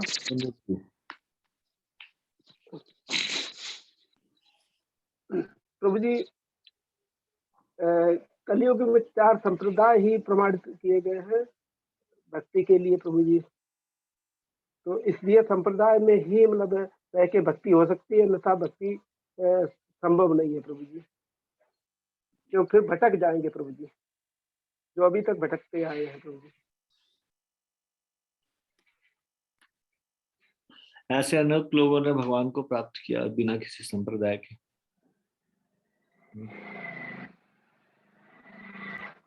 जैसे कि कभी जी प्रभु जी, जैसे कि हम कई बार देखते हैं बिल मंगल ठाकुर, उनकी गुरु वैश्या थी, वो कोई संप्रदाय में नहीं थे। उनके कहने पे वो भक्ति करने लगे, वो किसी संप्रदाय से नहीं थे। ऐसे भगवान को प्राप्त करने के लिए हम ऐसे देखते हैं लोग जो कि बिना किसी संप्रदाय के भी भगवान को प्राप्त किए। फिर क्यों जरूरी है किसी संप्रदाय में बंधना? प्रभु जी ये कोई मतलब बहुत ऐसे कुछ केस मतलब कोई ऐसा हो सकता है प्रभु जी जो अपने में बहुत वो प्रभु जी बोलने में थोड़ा जो है बहुत रियल केस ऐसे हो गए प्रभु जी जो अपने वो कर सके प्रभु जी। जी जी। हेमेंद्र गुप्ता प्रभु। हरे कृष्णा प्रभु जी, धन्यवाद। प्रभु जी हरे कृष्णा प्रभु जी, धन्यवाद प्रणाम। प्रभु जी मुझे लगता है कि प्रामाणिक संप्रदाय से अगर हम जुड़ते हैं तो कोई एडिशन, कोई सब्सट्रैक्शन नहीं होता। तो जो परंपरा से चली आ रही है वो एग्जैक्टली वही आगे बताई जाती है। तो जैसे लोगों के लिए वही अच्छा है, वही बेटर रहता है। हरे कृष्णा प्रभु जी। अंकिता भट्ट माता जी। प्रणाम। धन्यवाद जी। प्रभु जी इसका आंसर प्रभु जी सही है कि नहीं अपनी बुद्धि के अनुसार ही आंसर दे रहे हैं प्रभु जी की जैसे भगवत गीता में भी लिखा है चैप्टर 4 में प्रभु जी वर्स तो मुझे पूरी नहीं ध्यान है कि कृष्णा जब अर्जुन को बोलते हैं कि हमें कि तुम्हें ट्रुथ को अप्रोच करने के लिए स्पिरिचुअल मास्टर की जरूरत है और उनको तुम अपनी सर्विस रेंडर करो तभी वो तुम्हें एनलाइटन कर पाएंगे। तो प्रभु जी इसलिए अगर उन्होंने भगवत गीता में ये लिखा हुआ है तो हमें और हम उन्हीं के संप्रदाय कहाँ लिखा है? संप्रदाय तो नहीं लिखा उस श्लोक में। तो गुरु की बात तो लिखी है प्रभु जी और संप्रदाय इसलिए प्रभु जी क्योंकि हम प्रभुपाद जी के फॉलोअर हैं और उन्होंने लिखा है कि जो 4 संप्रदाय हैं मेनली उन्हीं में से किसी एक संप्रदाय को फॉलो करना चाहिए क्योंकि वो गुरु शिष्य परंपरा चलती आ रही है प्रभु जी। इसलिए इम्पोर्टेंट है कि हम उन्हें फॉलो करेंगे तो हम सही तरीके से भक्ति कर पाएंगे नहीं तो मन जो आप एक वर्ड बोलते हो वो तो मुझे आ नहीं रहा कि मन मौजी या कुछ ऐसी भक्ति में पड़ जाएंगे और फिर हम भगवान को प्राप्त नहीं कर पाएंगे।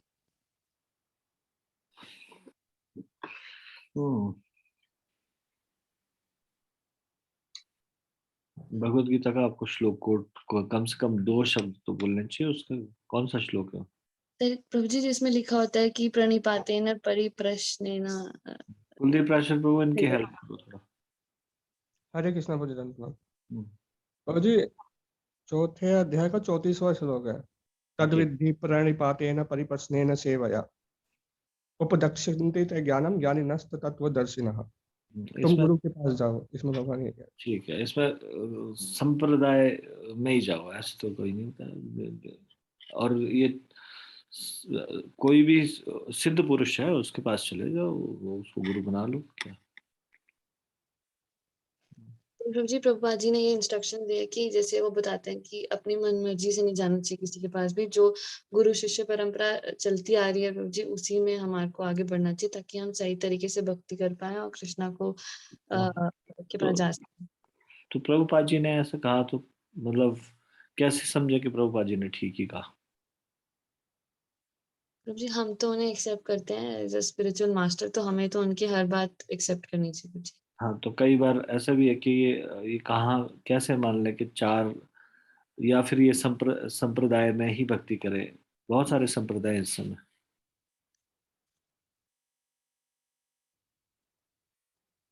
और संप्रदाय में ही क्यों करें?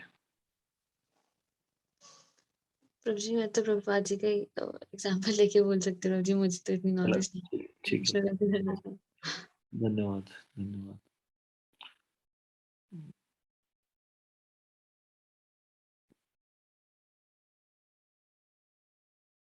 राकेश शर्मा प्रभु जी। हरे कृष्ण प्रभु जी दंडवत प्रणाम प्रभु जी। हरे कृष्णा दंडवत प्रणाम प्रभु जी। मैं तो एक प्रैक्टिकल सी बात देख रहा हूँ इस चीज में जैसे अगर कोई व्यक्ति जो है वो इलाज करना चाहता है कि मैं लोगों का इलाज करूं सर्जरी करूं तो उसको किसी ना किसी रिकॉग्नाइज्ड मेडिकल इंस्टीट्यूशन में एडमिशन लेनी पड़ेगी चीजों को सीखना पड़ेगा तब जाके बात बनेगी जो सरकार द्वारा मान्यता प्राप्त हो। जी जी जी प्रभु जी जो मेडिकल काउंसिल ने जिसको रिकॉग्नाइज किया हुआ है कि हाँ यहाँ ढंग से सारी चीज सिखाई जाती है और यहाँ टीचर्स जो हैं वो बाकायदा क्वालिफाइड टीचर्स हैं। जी प्रभु जी। और अगर वो बिना किसी अनरिकॉग्नाइज्ड वाले में जाए तो उसके ऊपर पुलिस केस भी हो सकता है मतलब जो मतलब इसीलिए पुलिस केस हो सकता है कि कल को मारेगा लोगों को। ठीक है विनय भूषण प्रभु। हरे कृष्ण प्रभु जी। राकेश शर्मा प्रभु जी के साथी में हूँ। प्रभु जी उन्होंने मेडिकल की कहा मैं ये कहना चाहता प्रभु जी कि एजुकेशन के लिए हम किसी रिकॉग्नाइज्ड यूनिवर्सिटी में जब तक नहीं जाते हैं तब तक वो हमारी डिग्री जो है मान्य नहीं है प्रभु। और दूसरी बात कि हिट एंड ट्रायल से ऐसा नहीं कि हम नहीं सीख सकते हैं शायद सीखते जाएंगे पर उसमें बहुत ज्यादा टाइम लगेगा। जिस काम को हम मतलब 1 मिनट में टीचर तो हमें 1 मिनट में समझाएगा और एकदम से हमें समझ आ जाएगी प्रभु जी उस बात को अपने दिमाग से लगाते रहेंगे तो जीवन तो आधा इसी में चला जाएगा। और उसके अलावा बहुत से टीचर्स ऐसे होते हैं प्रभु जी उनको बहुत अच्छा नॉलेज होता है बहुत ज्ञान होता है प्रभु जी पर वो आगे को उसको उतने अच्छे ढंग से सिखा नहीं पाते प्रभु। तो यूनिवर्सिटी में जो है वो प्रोसेस सिखाया जाता है टीचर्स को कि वो कैसे आपको जो है आगे कैसे सिखाना है तो इसलिए जो है वो इनका होना बहुत जरूरी है प्रभु जी। जो परंपरा से आएंगे तो उसमें उन्होंने आगे इतने सालों का एक्सपीरियंस उसके साथ रहेगा। हरे कृष्ण। धन्यवाद।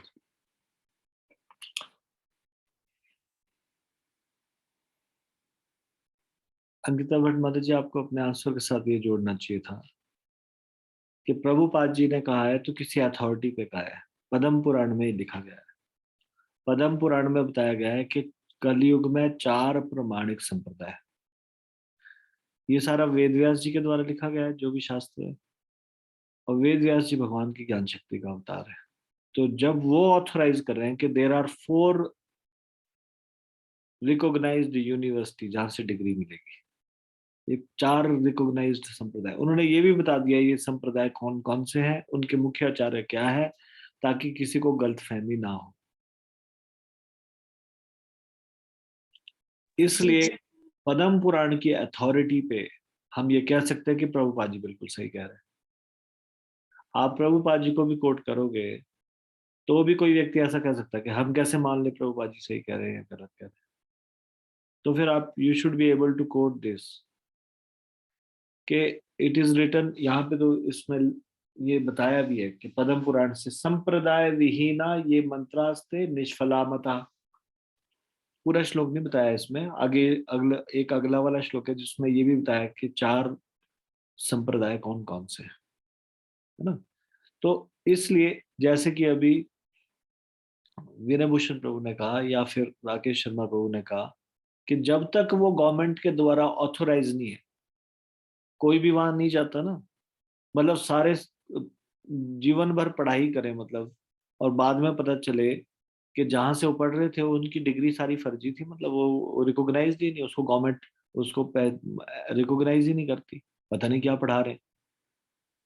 अदरवाइज गवर्नमेंट ने जो सिलेबस दिया हुआ है वो भी पढ़ाया जा रहा है। उसी तरह से भगवान ने जो शिक्षा दी वो ही दी जा रही है संप्रदाय में, और इस तरह से भगवान से ये नॉलेज आई और गुरु शिष्य परंपरा के द्वारा नीचे तक नॉलेज आई। अब मान लो किसी ने एक नया संप्रदाय शुरू कर दिया बिना किसी गुरु शिष्य परंपरा के द्वारा, और वो प्रामाणिक नहीं है, अप्रामाणिक बहुत सारे संप्रदाय, या फिर कोई बोलता है कि ठीक है कोई बात नहीं मैं अच्छे से पढ़ाता हूँ क्या, लेकिन उसकी डिग्री की वैल्यू उसको कोई गवर्नमेंट ही नहीं रिकॉग्नाइज करती, वो अपने मनमर्जी से कर रहा है। इसलिए जो गवर्नमेंट के द्वारा बताया गया है, यानी कि भगवान के द्वारा जो विधि बताई गई है किस तरह से भक्ति करनी चाहिए, गुरु कैसे स्वीकार करना चाहिए, 4 प्रमाणिक संप्रदाय से स्वीकार करना चाहिए। कई बार कुछ लोग इतने इमोशनल होते हैं कि एक गुरु को बना लिया बस, अब कोई और गुरु नहीं बना सकते। अगर उनको बोले क्या प्रामाणिक संप्रदाय से बोला गया है पद्म पुराण में, वो बोलते चाहे कुछ भी बोला गया है पर अब गलती से बना दिया तो बना दिया बस, अब नहीं। मैं अपने रिश्तेदारी में एक व्यक्ति को जानता हूँ जो कि मानते हैं इस बात को कि हाँ गुरु उनके प्रमाणिक नहीं है, या गुरु जो है वो सही गुरु नहीं है, लेकिन वो बोलते हैं अब क्या करें, इस जीवन में ले ली दीक्षा एक बार बस, अब एक बार दीक्षा लेके उसके बाद दूसरी बार नहीं ले सकते। अरे कोई गलती से किसी खराब स्कूल में एडमिशन ले लिया तो अब उसको जब जैसे ही पता चले, जब जागो तभी सवेरा, तभी उसको चेंज कर लेना चाहिए, तब उसको सही रिकॉग्नाइज यूनिवर्सिटी में आ जाना चाहिए। और चीज पे विश्वास ना करें, कम से कम शास्त्रों की अथॉरिटी पे तो विश्वास करें।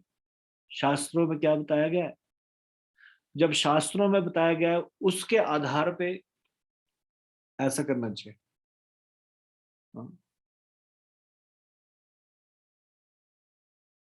यज्ञोपवीत संस्कार हमारी फैमिली में होता है तो वो छोटी उम्र में ही हो जाता है। तो जब मैं 6th में था तभी मेरा यज्ञोपवीत संस्कार हुआ था। तो यज्ञोपवीत संस्कार हुआ तो एक आचार्य थे, वो 4-5 चीजों में आचार्य थे, और he was a very learned person, विद्वान व्यक्ति थे। उनसे दीक्षा दिलवा दी कि वो जनेऊ यज्ञोपवीत के गुरु। अब उसके बाद जब मुझे पता चला कि प्रामाणिक संप्रदाय में, और इस प्रकार से प्रामाणिक संप्रदाय का पता चला और मैंने देखा कि वो कोई प्रामाणिक संप्रदाय है ही नहीं, कोई गुरु शिष्य परंपरा है ही नहीं। तो फिर जब हमको ये पता चलता है तो हम गुरु को चेंज कर सकते हैं, गुरु को बदलना चाहिए। अगर प्रामाणिक संप्रदाय से तब तो नहीं बदलना चाहिए, अगर प्रामाणिक संप्रदाय से नहीं है तब बदल सकते हैं। और वैसे भी गुरु अनेक प्रकार के हो सकते हैं, शिक्षा गुरु, दीक्षा गुरु, एक पथ प्रदर्शक गुरु भी होता है। पथ प्रदर्शक गुरु जरूरी नहीं है कि उसको कुछ ज्ञान है, उसने सिर्फ आपको रास्ता दिखा दिया। मान लो आपको पकड़ के इस्कॉन तक लेके आ गए बस, और खुद भक्ति नहीं करता कुछ भी, तो भी उसको एक संज्ञा दी गई है गुरु की, वो पथ प्रदर्शक गुरु है। उसने सिर्फ इशारा किया, ये देखो ये वाली जगह। शिक्षा गुरु जो आचार्यों के द्वारा दी गई शिक्षाओं को हमें बताता हो। दीक्षा गुरु जिसने जिम्मेवारी स्वीकार की हो और हमको भगवत धाम ले जाने की मुख्य जिम्मेदारी होती है दीक्षा गुरु की। शिक्षा गुरु सहायक होता है उसमें। तो गुरु, ये धारणा होना कि एक गुरु है तो और कोई गुरु नहीं बनाया जा सकते। हम इस संसार में कितने, हमारा अलग अलग फील्ड में अलग अलग गुरु होते हैं। अगर कोई योगासन सीखना चाहता है स्वास्थ्य की दृष्टि से, तो हो सकता है किसी से सीखे, वो भी एक तरह से गुरु की उपमा है। जब हम पढ़ते हैं तो देखते हैं कि जब हम प्राइमरी में थे कोई और गुरु, सेकेंडरी में कोई और गुरु, कॉलेज में गए तो कोई और गुरु। तो ये धारणा होना कि एक बार गुरु बना लिए अब मैं नहीं बदल सकता, तो ये गलत है, ये वाली धारणा। अगर गुरु बना भी लिए तो हम बदल सकते हैं।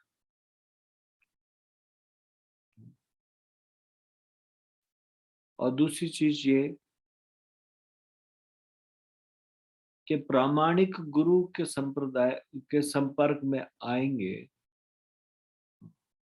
उसके बाद पूरी तरह से निष्ठा पूर्वक उनकी सेवा में लगना। गुरु बनाने से पहले कई बार तोल सकते हैं, देख सकते हैं। जब एक बार गुरु स्वीकार कर लेते हैं और समझ आते हैं, तब उसके बाद फिर पूरी एनर्जी लगनी चाहिए उनके आदेशों का पालन करना। यदि हमने पहले कोई गुरु बनाए और हमको बाद में पता चला कि पद्म पुराण के श्लोक के अनुसार प्रामाणिक संप्रदाय में नहीं है, तो उनके प्रति आदर का भाव रह सकता है। उन्होंने भी हमारे जीवन में हमारी कुछ तो सहायता की, उंगली पकड़ के कुछ तो थोड़ा आगे बढ़ाया, लेकिन अब हमको पता चला कि प्रामाणिक गुरु की शरण में जाना चाहिए, तो अब हम प्रामाणिक गुरु स्वीकार कर लेंगे।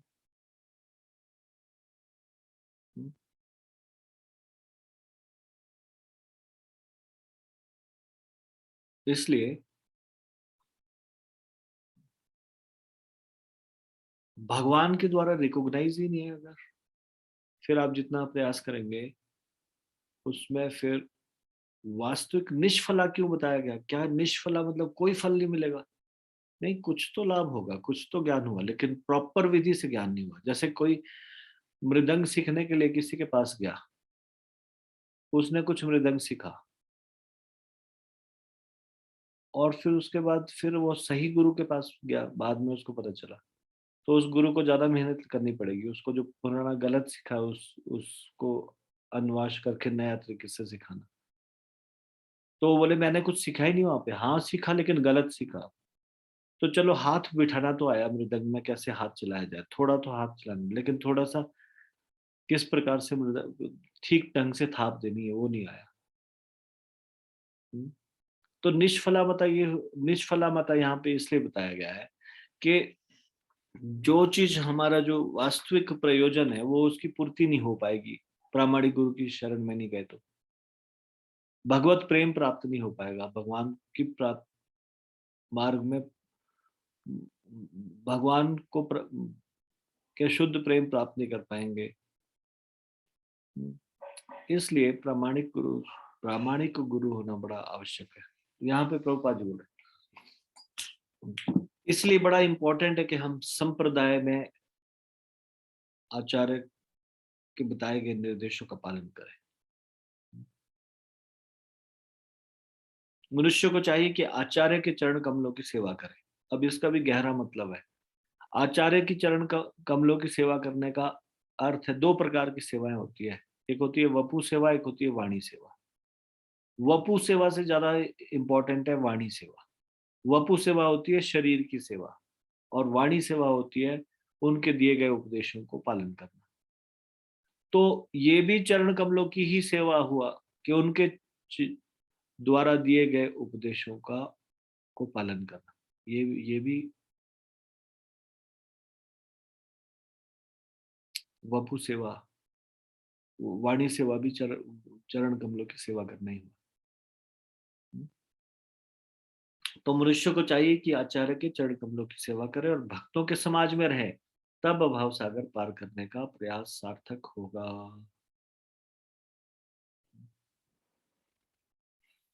तो हम इसको अभी यहीं पे विराम देंगे। 32वें श्लोक से आगे की चर्चा हम अगले प्रवचन में करेंगे। आज की चर्चा में से यदि आपका कोई प्रश्न है या आपकी कोई टिप्पणी है तो कृपया हाथ खड़ा कीजिए।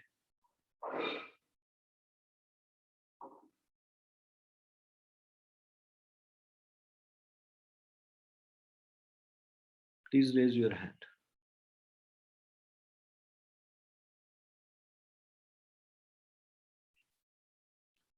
खुशी गुप्ता माता जी। यस माता जी। हरे कृष्णा प्रभु जी, धन्यवाद प्रणाम। धन्यवाद प्रभु जी मेरा क्वेश्चन तो नहीं है, बट सुबह प्रेम विभक्त में जो आपने वो 3 कहानियां बताई, सत्य घटना बताई ना, तो उससे मेरा बड़ा मेंटल डिस्टरबेंस हो गया।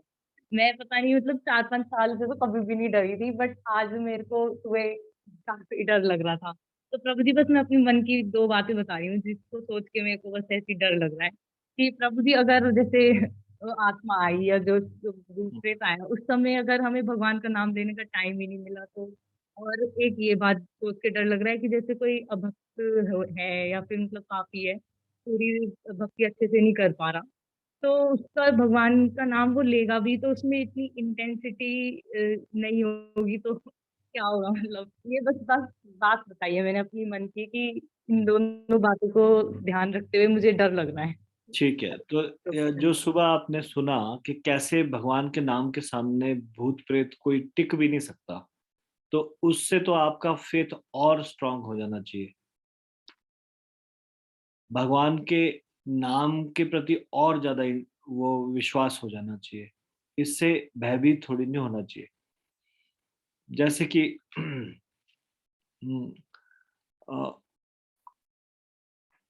आप चाहे इतने शक्तिशाली, हम चाहे इतने भक्ति में अग्रसर हो या ना हो, लेकिन भगवान का नाम इतना शक्तिशाली है कि वो हमारी रक्षा करेगा। भूत प्रेत एग्जिस्ट करते हैं, हाँ एग्जिस्ट करते हैं।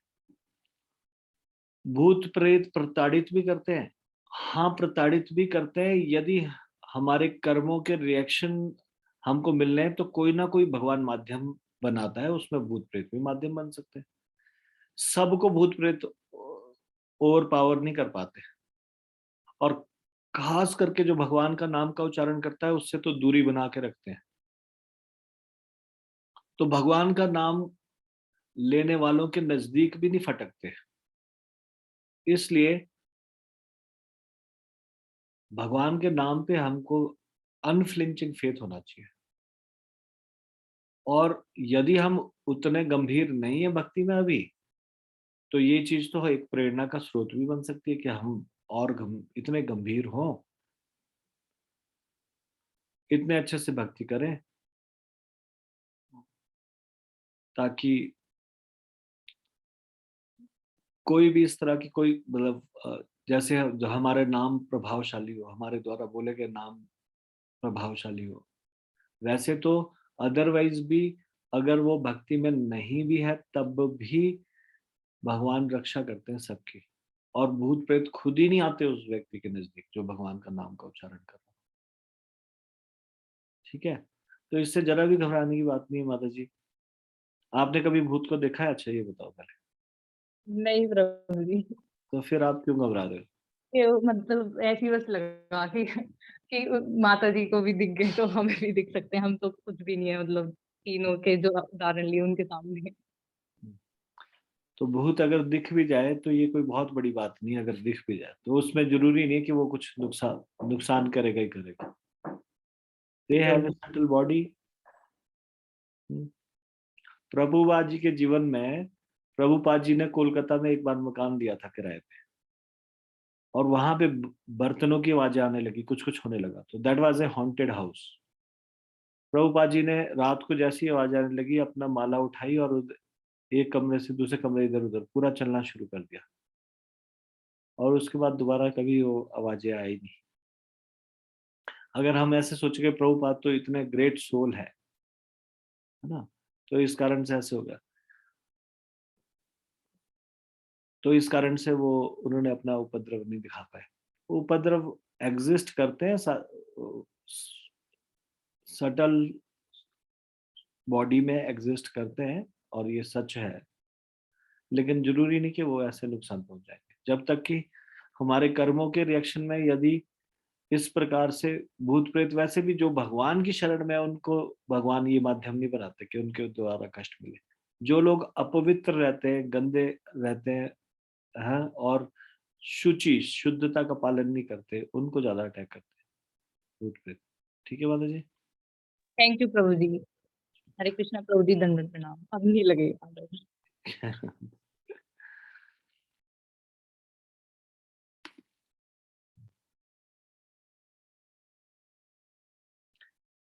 अंकिता भट्ट माता जी भक्ति में आई थी, इनके वो कुछ भूत प्रेत का कुछ प्रॉब्लम हुई थी। She saw a ghost live in front of her eyes, और उसके बाद भगवान का नाम लेने के बाद उनका ये सारा का सारा घोस्ट का डर चला गया, है ना। और ना उसके बाद वो कभी दिखना शुरू हुआ घोस्ट। ट्रू अंकिता भट्ट माता जी? जी प्रभु जी, इसमें एक चीज ऐड करना चाहूंगी प्रभु जी कि जब उसके बाद भक्ति में आ गई थी, और आई थिंक 1.5 ईयर हो गया था, ऐसे कुछ टाइम हुआ था, और उसके बाद जब दोबारा सेम ऑलमोस्ट इंसिडेंट हुआ था प्रभु जी, तो मुझे याद है कि वो आईज ओपन करके कि मेरे को अपनी पूरे बॉडी के अराउंड ये माला दिख रही थी प्रभु जी, एंड नोबडी कैन टच। ये मैं माता जी का श्योर कर सकती हूँ कि मेरे साथ खुद लाइव हुआ है, वो भी मेट्रो सिटी में। तो यू आर इन गुड़गांव? जी Prabhu ji, I was in Delhi. हाँ प्रभु जी। ठीक है, तो माता जी यहाँ जॉब करती थी, और इनको होटल वालों ने, कुछ गर्ल्स जो भी वहाँ पे जॉब करती थी, उनको एक फ्लैट दे रखा था रहने के लिए, ठीक है, या फिर सब लोगों ने मिल के लिया था, आई डोंट नो, कुछ ऐसा था, है ना माता जी? प्रभु जी कंपनी एक्ट होता है प्रभु जी। कंपनियों ने दिया था। तो उस बिल्डिंग को बनाते हुए किसी मजदूर की मृत्यु हुई होगी कभी, वो आत्मा वहीं घूमती रहती थी और वो हॉन्ट करती थी उस रूम में जो रहता था। माता जी वहां पे रही तो उनको कुछ ऐसा होता था कि कोई टांग से पकड़, वो तो किसी और के साथ हुआ था, टांग से पकड़ के खींच दिया घोस्ट ने, समथिंग लाइक दिस। प्रभु जी वो पूरी बॉडी पे ऐसे दिखता था मुझे, तो फिर मैंने उसके बाद जब फिर भक्ति में आई थी प्रभु जी, एक ही बार ऐसा हुआ था, पर आई वाज सुपर स्कैर्ड। मतलब मेरी हालत ऐसी हो गई थी कि मम्मा को आना पड़ गया था। I was on sick leave for 10 days. तो उसके बाद मैं फर्स्ट टाइम वृंदावन आई थी, तो मम्मा के साथ मैंने थोड़ी सी भक्ति समझी थी उस टाइम पे जब प्रभु जी, लेकिन जब आपसे मिली उसके बाद से वो कभी प्रॉब्लम मुझे दोबारा आई नहीं। और मुझे इतना याद है कि वो माला जब दोबारा वैसे इंसिडेंट हो भी रहा था, तो वो जो टांग से आप बोल रहे हो जी, वो सही है, वो खींच नहीं पाए थे मुझे, क्योंकि मेरी पूरी माला मेरे अराउंड थी।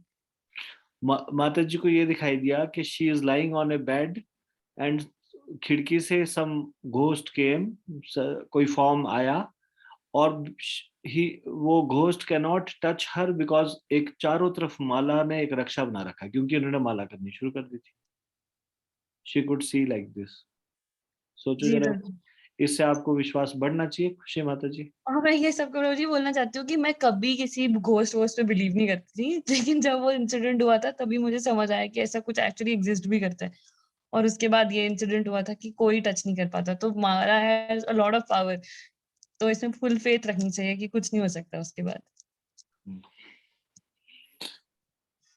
खुशी माता जी आपका फेथ बढ़ा अभी थोड़ा, भगवान के नाम से रक्षा होती है। थैंक यू प्रभु जी। ये तो भक्ति नहीं कर रही थी, ये तो बाद में भक्ति करने लगी। जी प्रभु जी, थैंक यू प्रभु।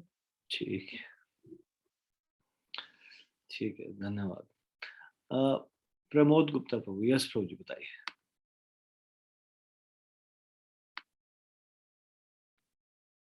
हरे कृष्णा प्रभु जी, दंडवत प्रणाम। दंडवत प्रणाम प्रभु जी। घोस्ट की बातें चल रही थी, सवेरे हमने भी सुनी थी। तो प्रभु जी हमको जो हार्ट अटैक आया था इस बार, हाँ जी, सितंबर 2020 को, तो हमको ऐसा महसूस हुआ था कि मतलब किसी ने कुछ कर दिया मेरे ऊपर जो है। जबकि मैं ऐसा कुछ होने वाला ऐसा महसूस नहीं करता था कि मुझको कुछ होने जा रहा है। लेकिन हम जो है हार्ट अटैक होने के बाद भी हरे कृष्णा का जप करते रहे, तो हमको मतलब भगवान ने बचाया जो है। मतलब अगर कुछ किसी ने किया भी होगा, हमको मालूम नहीं, मेरे को कुछ दिखाई नहीं पड़ा था कुछ भी जो, लेकिन ऐसा महसूस करते हैं कि एकदम से अचानक से हुआ, तो हम हरे कृष्णा का जप करते रहे। हॉस्पिटल में भी हरे कृष्णा का जप करते रहे प्रभु जी जो है, जब मैं एडमिट था। तो प्रभु जी हमको बचाया भगवान ने जो है। और दूसरा क्वेश्चन प्रभु जी जो अभी ये चल रहा था ना, प्रमाणिक गुरु बनाना चाहिए, तो हमें जैसे गलती से गैर प्रमाणिक गुरु बना लिया है, तो उसको चेंज करने के लिए प्रमाणिक गुरु बनाना है, तो हमको क्या कृष्ण भगवान को अपनी प्रार्थना करके और प्रमाणिक गुरु बना लेना चाहिए कि गैर प्रमाणिक गुरु के पास जाकर के उनसे परमिशन लेनी चाहिए? ये बस थोड़ा सा कंफ्यूजन है। परमिशन नहीं लेनी चाहिए, क्योंकि वो परमिशन देंगे नहीं। और दूसरी बात, गैर प्रमाणिक आपको पता चल चुका है, तो फिर आपको सिर्फ प्रमाणिक गुरु की शरण में जाना चाहिए, उनसे दीक्षा लेना। मतलब ये प्रार्थना करूं कि भगवान मैं प्रमाणिक गुरु बना रहा हूं और आप हमारी रक्षा करें जी। बस यही क्वेश्चन था प्रभु जी आज की उसमें जो। धन्यवाद। ब्रजेश लता माता जी। हरे कृष्णा प्रभु जी, धन्यवाद प्रणाम। धन्यवाद जी। प्रभु जी मेरा कोई प्रश्न नहीं है, पर मैं ये कहना चाह रही हूँ प्रभु जी कि मैं इस जूम क्लास में आके कुछ समझने लगी हूँ। प्रभु जी आप इतने अच्छे ज्ञानी गुरु मिले हैं, और शायद मेरे इस मन के कलमश दूर हो जाएं, यही प्रार्थना करती हूँ। मैं तो प्रभु जी प्रमाणिक गुरु के बारे में तो कुछ जानती नहीं थी। प्रभु जी आप मेरी मतलब बुद्धि को सही करें प्रभु जी। आप बहुत अच्छे से प्रयास कर रहे हैं, भक्ति कर रहे हैं। अधीश्वरी लक्ष्मी माता जी ने आपको भक्ति में लेके आए, वो बड़ी अच्छी भक्त है। उनके संपर्क में रहिए और उनके मार्गदर्शन में रहिए। प्रभु जी उनके लिए तो मैं बार बार धन्यवाद करती हूँ, और अचंत प्रभु के लिए बहुत करती हूँ। वो मेरे बहुत अच्छा से मतलब गाइड करते हैं। माता जी तो बिजी रहती हैं प्रभु जी, वो उनकी कोई कमी नहीं है, वो बहुत बिजी रहती हैं। उसमें ड्यूटी है, उनके बच्चे हैं, बहुत काम करती हैं। ठीक है। अचंत प्रभु जी गाइड करते हैं प्रभु जी, और सरोजी माता जी बहुत गाइड करती हैं।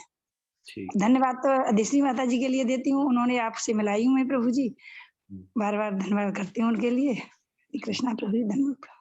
धन्यवाद। श्रवण यादव प्रभु जी। हरे कृष्णा प्रभु जी, दंडवत प्रणाम। प्रभु जी मेरा प्रश्न मेरी बेटी के कॉन्टेक्स्ट में था। एक्चुअली वो अभी कल ही 3 साल की होगी, 13 तारीख को। तो वो जब सोती है तो वो मतलब डर के मारे या किस कारण ये नहीं पता, लेकिन एक तरह से कांपना चालू कर देती है, या जब भी उसे सो के उठाओ ना तो वो बहुत तेज से ऐसे कांपना चालू कर देती है।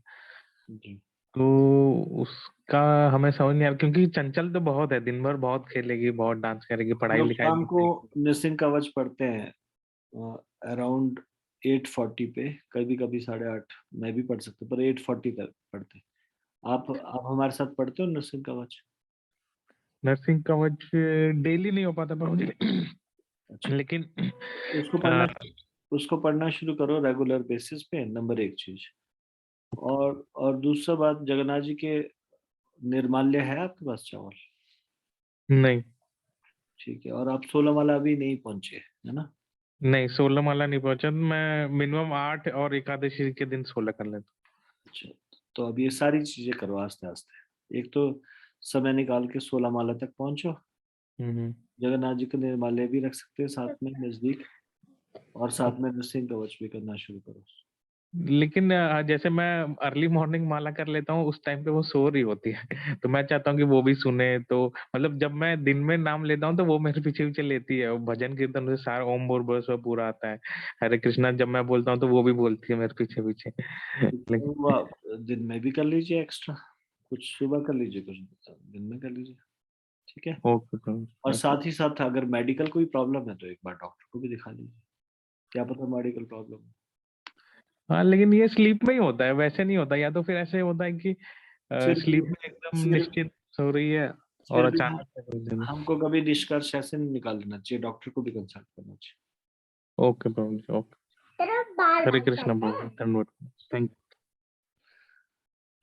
अनिल कुमार प्रभु। हरे कृष्णा प्रभु जी। हरे कृष्णा प्रभु जी, वैसे तो मुझे आंसर मिल गया है जो प्रश्न था। प्रभु जी एक प्रश्न था, पता नहीं इस समय में मुझे पूछना चाहिए या नहीं। प्रभु जी मेरा प्रश्न ये था कि जो 26 गुण होते हैं भक्तों के, तो प्रभु जी ये 26 गुण जो मतलब जैसे शादियों में जो 36 गुण मिलाए जाते हैं, तो ये वही उनमें से मतलब 10 और ऐड हो जाते हैं या फिर ये नहीं, अलग है? नहीं, वो कुछ और चीज है, ये कुछ और चीज है। शुद्ध भक्तों के जो गुण होते हैं 26 गुण, वो वाले गुण कुछ और चीज है। वो एस्ट्रोलॉजिकली देखा जाता है। जी जी प्रभु। ठीक है। जी जी, थैंक यू प्रभु जी। कंफ्यूजन था प्रभु जी। ठीक है, हरे कृष्णा प्रभु जी। अयोध्या वासी माता जी बताइए। हरे कृष्णा प्रभु जी, दंडवत प्रणाम। आवाज आ रही है प्रभु जी? हाँ जी, आ रही है। प्रभु जी मैं भी जो है भूत के बारे में बताना चाह रही थी। प्रभु जी मैं जब 8th क्लास में थी तो मैं दोपहर में जो है हमारा एक घेर होता था, जैसे एक घर और एक दूर एक घेर होता था, मैं वहां से आ रही थी तो मेरे सर पे ना कग्गा बैठ गया। तो बाद में पता लगा कि ये भूत ही होते हैं ये। तो मेरे ऊपर इतना भारी भूत था वो कि मैं ऐसे घूमती घूमती घूमती घूमती बड़ी जबरदस्ती में आगे चल रही और मुझे पीछे खींच रहे हैं। फिर मैं आके अपनी गली में जैसे ही आई तो मुझे इतनी जोर से देके मारा मुझे कि मैं जो है एक जो कोने में जो घर था मैं उसकी पौड़ी पे जाके सर लगा और मैं बेहोश हो गई। फिर कोई उठा के मुझे घर छोड़ के आया तो पता लगा कि कोई भूत था, कोई भूत था जो वो छोड़ के गया है, मतलब वो मार के गया है। फिर मैं भगवान ने आपकी रक्षा की है इसलिए ताकि आप भक्ति करो बढ़िया से। हाँ जी, हाँ जी। और मैं पूरे 1 साल प्रभु जी में बिस्तर में रही और एक बार तो मुझे चारपाई से नीचे भी उतार दिया था कि ये खत्म हो गई है। मैं ऐसे हो गई थी जैसे हवा में उड़ रही हूँ और मैं गंजी हो गई थी पूरी की पूरी, मेरे सर पे एक भी बाल नहीं था। बस वो कृपा रही है पिछले जन्म की या कैसी जो बच गई प्रभु जी। फिर एक बार मुझे प्रभु जी जब मैं दिल्ली से हम जो है गाजियाबाद आ रहे थे तो ये जो वजीराबाद का पुल पड़ता है रास्ते में, तो वहां जब मैं प्रभु जी मोटरसाइकिल चला रहे थे और हम बच्चे को लेकर पीछे बैठी हुई थी मैं, तो इतना लंबा भूत था कि सड़क पे जो है बिल्कुल ही बीच में खड़े हो गए, व्हाइट कलर का इतना लंबा। तो प्रभु जी ने मेरे से कहा कि बिल्कुल ही आंख बंद कर लो और मैं बिल्कुल जो है ना मैं दोनों ने चला ही देखा? जाऊंगा। आपने भी देखा, आपके हस्बैंड ने भी? हाँ जी, हाँ जी। प्रभु जी ने मुझे कहा कि अब मैं इतनी तेज चलाऊंगा कि तुम डरना मत। तो हम उसको इसके बीच में से निकलते हुए हम चले गए, हम बिल्कुल ही। इतना बड़ा भूत था, खूब लंबा था और सफेद व्हाइट कलर का एकदम से। तो मैं तो उधर से आना ही, फिर मैंने कहा अब इधर से इतने टाइम नहीं आएंगे। रात के 11 बज रहे थे। और प्रभु जी अभी जो है 2-3 साल पहले की बात है, हमारे सामने जो पार्क है तो इधर चारों तरफ पेड़ ही पेड़ है। तो मेरी जो है पड़ोसी हैं उनके साथ में घूम रही थी रात को 8-8:30 बजे के करीब। तो मैंने देखा कि एक पेड़ से जो है इतना लंबा भूत उतरा है और वो बिल्कुल क्रॉस करता हुआ ऐसे ऐसे दूसरे पेड़ में समा गया है। तो वो मुझे दिखा तो मैंने कहा हाय राम, मैंने कहा ये इतना लंबा आदमी, इतना लंबा, इतना सफेद, उनका मुंह नहीं दिख रहा था, बस सिर्फ वो चलते हुए ऐसे चल रहे थे व्हाइट एकदम से। तो मैं कुछ दिन तो डरी, फिर मैं बहुत दिन तक गई नहीं। फिर मेरे को ये महामंत्र मिल गया तो जब से मैं डरती नहीं हूँ। अब मैं चाहे 11 बजे भी घूम लेती तो मुझे कोई फर्क नहीं पड़ता प्रभु जी। तो ये महामंत्र में बहुत शक्ति है प्रभु जी। तो मैंने 3 बार मेरे साथ हुआ ये 3 बार मैंने देखा भूत को। जी प्रभु जी। लेकिन ये कहते कुछ नहीं है, ये आप बिल्कुल ठीक कह रहे हैं। लेकिन वहां मुझे बोल रहे थे जब मैं 8th क्लास में, जब मैं वहां घर जा रही थी तब मेरे साथ जो हुआ है वो तो बहुत ही भयानक हुआ था मेरे साथ। बस बच गई, पता नहीं आप सबसे मिलना था और आपने मेरे को जो भक्ति में अचिंत गुरुपुर जी ने आपने आगे बढ़ाना था, या जिन जीवन था कि आप जैसे बोलते हैं सब भगवान बोल रहे हैं, चैतन्य महाप्रभु जी बोल रहे हैं कि कृष्णा जिसको बचाते हैं तो उसे मारेगा कौन, और कृष्णा ही जब मार रहे हैं तो फिर बचाएगा कौन। तो ये बिल्कुल सही है ये बात। जी प्रभु जी, थैंक यू प्रभु जी। हरे कृष्णा, दंडवत प्रणाम। तो इसको अभी हम यहीं पे समाप्त करते हैं। श्रीमद् भागवतम की जय, शिल प्रभुपाद की जय, निताई गौर प्रेमानंदे, हरि हरि बोल। आप सब लोगों का बहुत बहुत धन्यवाद। हरे कृष्णा। हरे कृष्ण प्रभु जी, दंडवत प्रणाम।